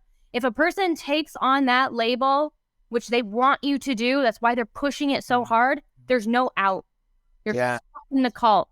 Because once you detransition, if you heal yourself and if you're happy and loving, you don't fit in because misery loves company and this is a place for the miserable. That's fantastic. And that leads to my next question for you, Chris. When did you know that you weren't actually transgender, and how long did you wait before you told, most people? And that period of time where you waited, did you wait because you weren't ready for the world's reaction, or was there any fear or trepidation, or what was it in that gap? God, it's a great question. If I was really honest with myself and I really dug in, I probably knew the whole time. But I was in so much other turmoil and so much other going on that I couldn't, I wasn't able to analyze myself properly. You know what I mean? How are you supposed to look at yourself and say, hey, you have a sexual deviance, you have to do that, or you're bisexual and maybe you're like dudes and and there's so much stuff going on that, hey, I don't know. There are so many things that society puts on me, making me think that these are all feminine things, but they're not. These are masculine things. To be caring is masculine. To take care of your family is masculine. That's feminine. It's like we've gotten to a point when we did like the Democrats and Republicans. Remember the 70s when everybody would just go across the aisle and used to work together. We used to have compromises and do things. It was like there was a whole different era of politics. We just did that with gender. We made it so far out and so separate and so weird. And then the men over here that are controlling all this stuff are looking over to women and saying, well, we're going to erase them. And you haven't even talked about the erasure of women yet. Oh, about all of this stuff. There is so much stuff. That's why I said there's tons to unpack. We could do this for hours and hours and hours. The most important thing I can tell you right now is that if I never met that psychologist, I never would have come out. That book came out, it kind of forced me further into the cult, because it was like, now I'm stuck. There's a book, oh God. And then CNN, Anderson Cooper, oh my God, now it's even further and further. Now imagine that 13-year-old. That 13-year-old gets, the psychologist says, yes, you're transgender, just in hormone therapy, and everybody's complimenting them. They buy some new clothing, you have this, you have that. You start getting all these things lumped on top that brings you further and further and further. They're like shackles, So I got shackled by that psychologist. I got shackled by the book. I got shackled by CNN. Then I got shackled every time they brought me up on stage. Like the Caitlyn Jenner going on stage and saying how brave they're, like, what is that? The sports magazine, Sports Illustrated, gave some yearly award. They only give to one athlete. And then you look at this person who was in a war and it was like paraplegic and like had one arm and it was like winning these medals. And wait, that's courageous. Oh my God. And So it's also crooked. And that's what I'm saying. It's not honest. And so if I was honest with myself in the beginning, or if I had a psychologist who was honest about it from the beginning and then had me really dig in and challenge me and make me be honest with myself, then you would have seen something different. So something that I would only do like once a while, you know, turn into something that turned into every day. And so something I did as an intimate thing turned into something that it's like, that's the issue, is that there's so much sexual with this. Mm-hmm. And then we deny that. We keep saying gender. This is not gender. Which is also Transgender is not gender. Transgender is a sexual thing. Every time those guys get dressed up and they do these huge conventions, and this is also where I should have known automatically, this isn't me. Because I would go to these conventions, give a speech and talk about seals, talk about this, talk about my history and that. And then they would all go, yeah, and they're all clapping. And then I would go, okay. And then I would go to the bar and I would sit there and wait in the bar. And the only people who would show up in the bar and just saying, hey, we just learned some stuff. A few other veterans. Everybody else would go into private rooms and doing big orgies and stuff. Now, don't tell me this is not about sex. And then I was like, looking at that, and I was like, where is everybody? I said, this is a huge convention. There's a few hundred people here. There's only like 6 of us. There should be more people at the bar. Oh, they're all in the rooms doing what they do. I said, what?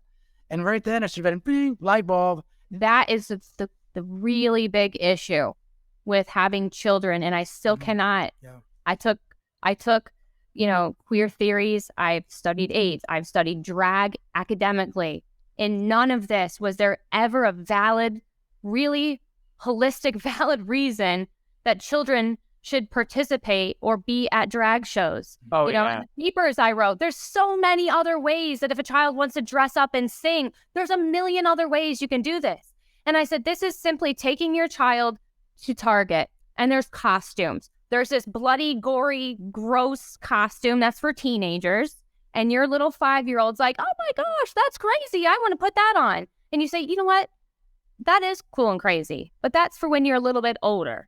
That's something you get to look forward to. It's just parenting, you know, like we don't let our kids get tattoos. And that's another thing about the military and trans in the military.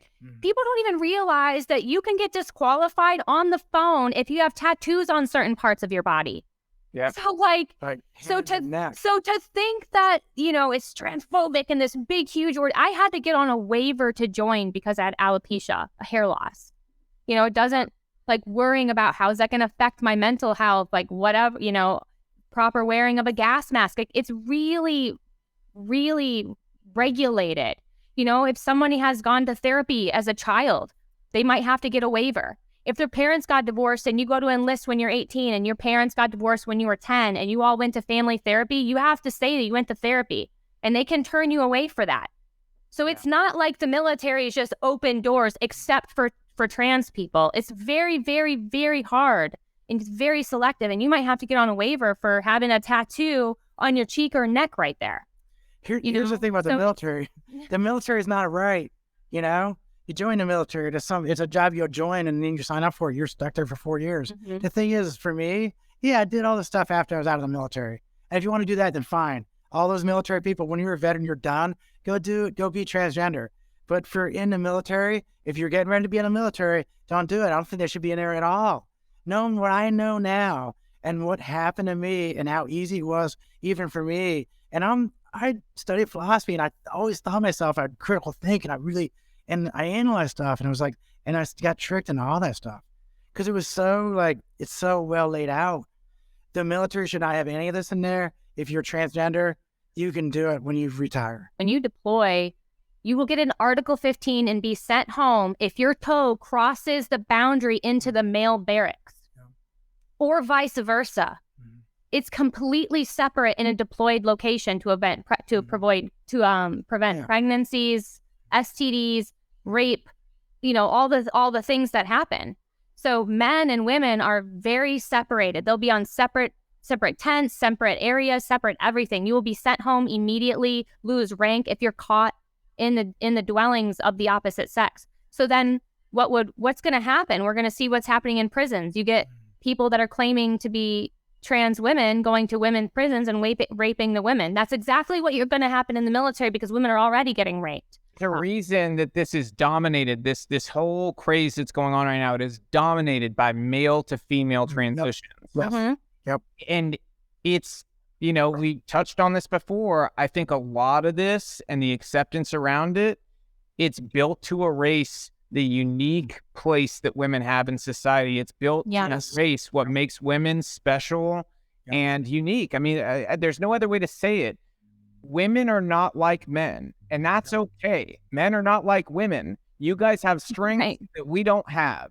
And we have strengths, generally, that many women don't have. Like, I'm just way stronger than she is, and that's generally the case between men and women. Now, she has a much higher pain threshold than I have. I probably would have died giving birth to 3 children. But, we have these differences for a reason. And there's uniqueness and there's safety for women in spaces where women can trust that it's only going to be other women. I mean, you think about domestic violence shelters, where they're now letting men into domestic violence shelters. That's insane. That's insane. About a group of people who've been terrorized by bad men and saying, hey, we're going to let a guy who has associated mental health issues, who still has a penis, self-identified, and he's going to be there while you're sleeping. When we deploy overseas and we're in combat zones, more men get raped than women in the military. Yeah, that's another whole different. But they're doing it to each other because they're just like, it's real. Men are weird. A lot of sexual deviance. Yeah, it's bad. Which is really why the sexuality part is important to talk about, because the moral guardrails are necessary, and there's no really other word other than moral guardrails that what we could all agree on, like pedophilia is wrong, things like that. But now everything's being muddy because those guardrails, like for instance, kindergarten girls shouldn't be sharing a bathroom with boys or adult male teachers. Their adult male teachers shouldn't be wiping baby girls' bottoms, like things like that. These were moral guardrails that now have been eviscerated because everything's a construct that can be deconstructed. And so it's really dangerous. These things have happened, and we're seeing real women harmed. And also, we are being erased. They don't want to use the term motherhood and fatherhood.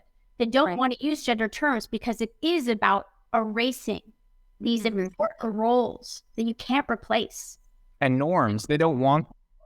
You guys touched on something else I want to ask both of you as people who've served in the military. Why do you think it is the military is having such a difficult time recruiting enough people for the future? Because they're not meeting anywhere close to their recruiting quotas, and they're being honest about it. It's bad. I mean, it is bad.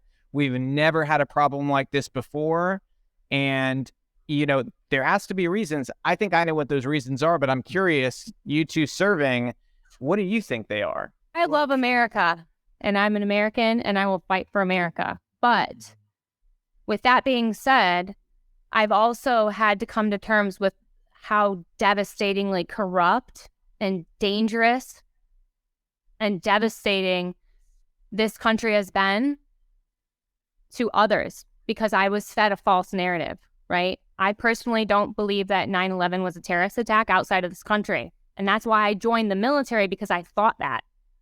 And so people are waking up to deception. People are waking up to the lies. You're forcing, the forced vaccine was a just horrible thing for the military to do. And people are like, well, you served, you got all the vaccines. Yeah, you're right. There were times and there were also times when the military exempted me from certain ones that would have caused me harm. But the difference was I was living under the narrative that what I was doing was for the common good. And so I fell for it. And what people are doing now is they're not falling for it. We're like, well, wait a second, our government is corrupt, and I'm not going to serve you when I don't know the truth. And you're trying to force an experiment on me for what? That is not trustworthy.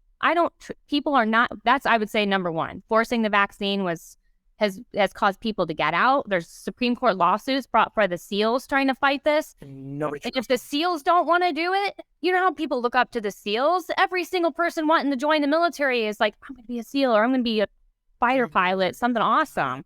And if they don't want to do it, no. Yep.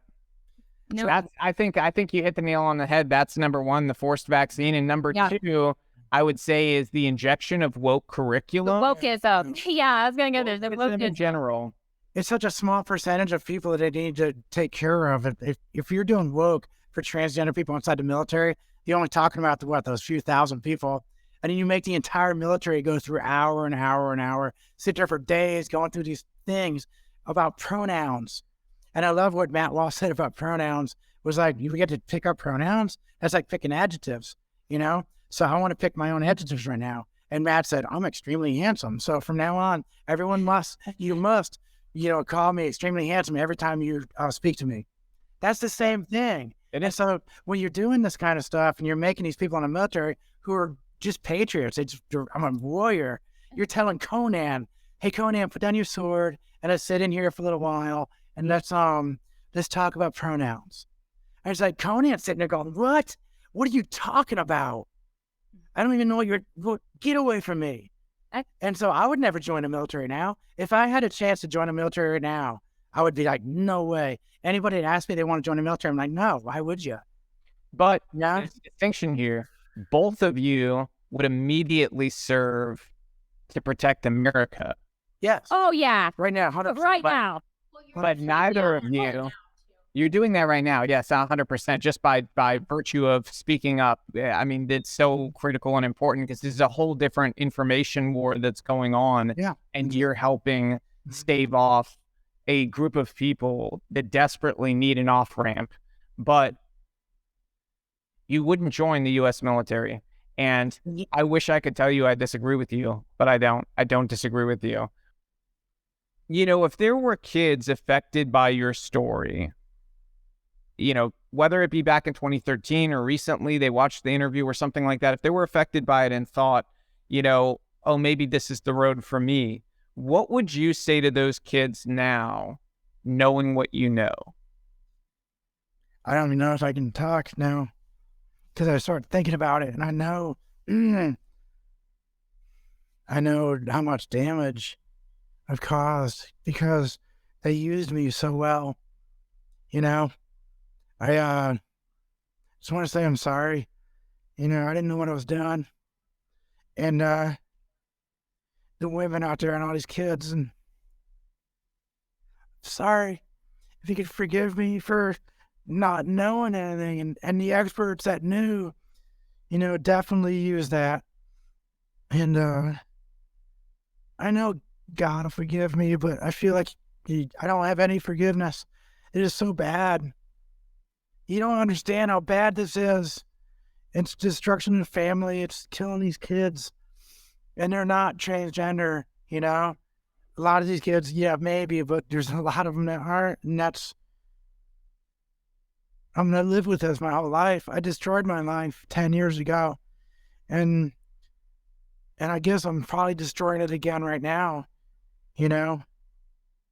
All those kids out there, there's people that love you. Just because we say, go to therapy, let's talk about this. Just because we're challenging you doesn't mean we don't love you. We do love you. We're challenging you because we love you. We're going to make it hard on you. It's like a kid that you never discipline. That's not good. We're going to challenge you, and I want to challenge you. I want to talk to you about some of the stuff that I had to go through and things that were going in my head, and maybe I'll have to write some of that down because I'm not going to be able to talk about most of this stuff. Bravery is not just an action. A lot of people focus on the bravery of actions. Bravery is also the truth. There's a lot of fear around telling the truth. There's a whole system and governments and micro economic warfare that plays out over making sure that people are convinced they shouldn't tell the truth when they should. And so you're brave for telling the truth. And I think that your place in history is going to be an important one of telling the truth. And that whatever damage was done, you have now the ability to do far more to heal what is wrong right now in this moment, because the problem has grown so exponentially. Figures like you who can speak from the base of knowledge you have are few and far between. And so if you get someone like you who can speak on this, having been used by the media as an example of trying to push this whole thing forward, you stand to be somebody that those people who are confused can look to and say, oh, it's okay to be where I am right now. it doesn't mean I have to take these life-altering, irreversible, choices, that's the only path. And so what you're doing, I hope you understand how incredibly important it is, and that you stand as that example for those people, because you have a lot of power to change a lot of hearts and lives, and so that's why I was so excited to talk to you about this, because I can't imagine the lives that could be changed by people who aren't even intending to have their life changed, who maybe come and watch this eventually because they hate me, and they think like, oh, I want to let them know what a transphobic bigot is, blah, blah, blah, that they watch it and they have their heart changed by seeing what's really there, Yeah. Yeah, I think I hope that people take out of this that you don't have to take on that label forever. Yeah. And I think that that's part of the big agenda, was getting rid of, the manual saying that it was gender dysphoria. Like, they use gender dysphoria in those studies as if it's something really negative to say that you don't have gender dysphoria, you're trans. But really, what you're locking someone into something that they, if somebody would have said to Kristen years ago, perhaps you're suffering from gender dysphoria, and some healing took place, we wouldn't be here.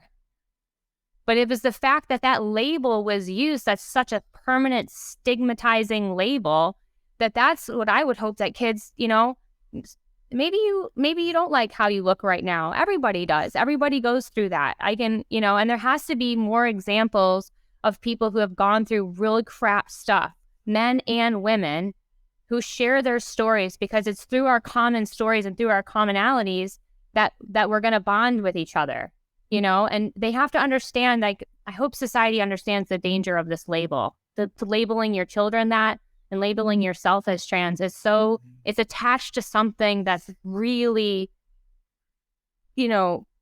for lack of better words, it's demonic in nature. And if we boil all this down, all that's left, it's going to come to good and evil.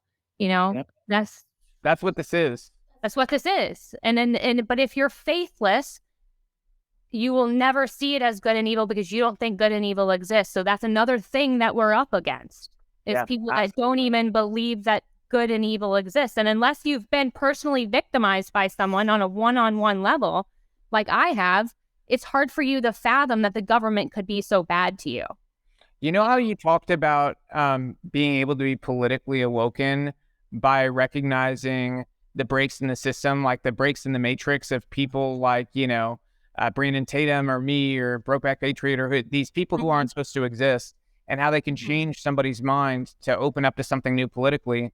Well, I think that, you just touched on something so true.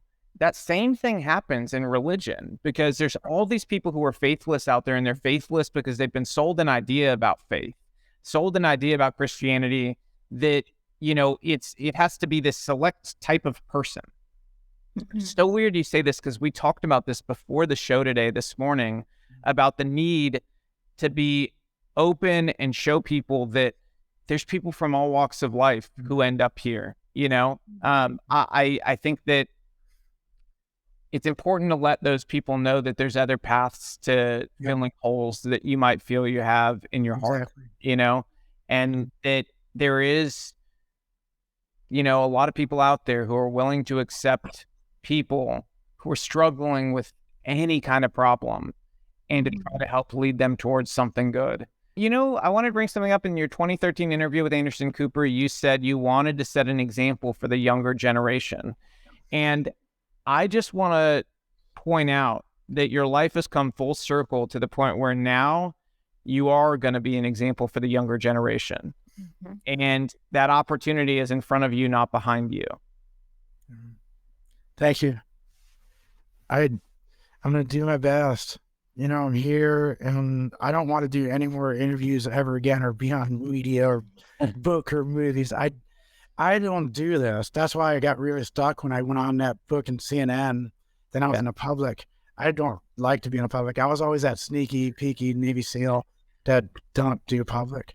So I hope this is the last time I ever have to speak about this ever in the public, but I don't think it's going to be, because I do feel that I did make those mistakes and I do owe it. And that's the same thing about taking responsibility, is the fact that I made those mistakes also. It's not just someone else that did it to me. I also was part of it. It's how could I not say that? You know, I have to try to make up for it. So I will be on shows, and I'll talk to Matt Walsh. I'll talk to CNN. I challenge CNN. Have me on now, you know? They should. Anderson Cooper should have you on now. And I will make that challenge directly to him after this comes out, that you need to have him back on and show your viewers the reality. And, you know, the other part of this too is, you know, you're a warrior. I mean, deep down, there's sort of these... I'm the fight, yeah. There's these things that are attached to us as human beings inside of us. And it's part of our soul. And part of your soul is being a warrior. And so when you look at this problem in front of us, you see a war on our children. Yeah. You're going to go on every show that you can possibly get in front of people to help fight that war to stop this. Yeah. And, you know, I would just caution people who are trying to do this. The people, you know, it's not this giant group. It's a small group who are knowingly doing this, who are knowingly doing it to destroy society. Yeah. I would warn them that warrior spirit lives inside more of us than it does in them. Oh yeah, I'm fighting. If I maybe one thought to close us out that maybe sums up a lot of this, it's like, what is true identity? Is identity a label you wear, virtue signaling to the world that you need that feedback loop from the world to validate your sense of identity? Is it a color of your skin? Is it who you have sex with? Is it who you're attracted to? Is it who you see yourself as? Or is it deeper? And maybe that is what so many of us, not just children, but even the adults that are supposed to be modeling this to the very children that we raise, need to see in us first. Maybe we're the ones with the identity crisis, because we need to reflect to our children and to everyone that identity comes from within. You know, and you know, as a believer, I believe that for me, that comes through God. But for someone who doesn't, these superficial characters are just superficial labels, and you never feel complete by them, right? I think that's the truth that we really have to ask is, what is our true identity? What is deeper than all of these things? What is our character? Who are we? What motivates us? What is our purpose? That is identity. It's not superficial characteristics that are always going to be reliant upon the world then to tell us who we are, to affirm us. And if they don't, we are broken. Right. That is giving all of our power away. And so maybe that's what, you know, we can pose to the viewers and to all of us challenge ourselves. Look at yourself and see how, you know, you see your own identity. Are you showing your kids in the next generation the right ideas about it, or are they focused on the wrong things and being led down a path where they're going to end up doing something destructive to their bodies and to their minds? And own it. You know, so thank you so much, both of you. Thank you. I feel like we could probably go on another 5 hours, so maybe we'll do another episode. But I think this is a great place for people to start with the story and understand what's happening. Yes. We just lost Courtney, but yeah, we're saying goodbye anyway. But thank you so much. I do hope to continue to fight. You know, I am in a fight right now, and you definitely pointed that out to me, that I'm not going to back down. Yeah, absolutely. Well, anything we can do to let us know. We always want to be helpful and are so happy that you're speaking out. Thank you so much. Keep up the good work. Thank you. Talk to you soon. Bye-bye. Thanks for joining me on today's episode. If you liked what you heard, tag me on social media, repost clips from it, share it with your friends. You sharing our show is how we grow, and it's how we get the truth out there. So if you want to help spread the truth and help wake people up, please go and share our show. Go to our website, RobbyStarbuck.com, for more information or to watch old episodes. See you at the next episode.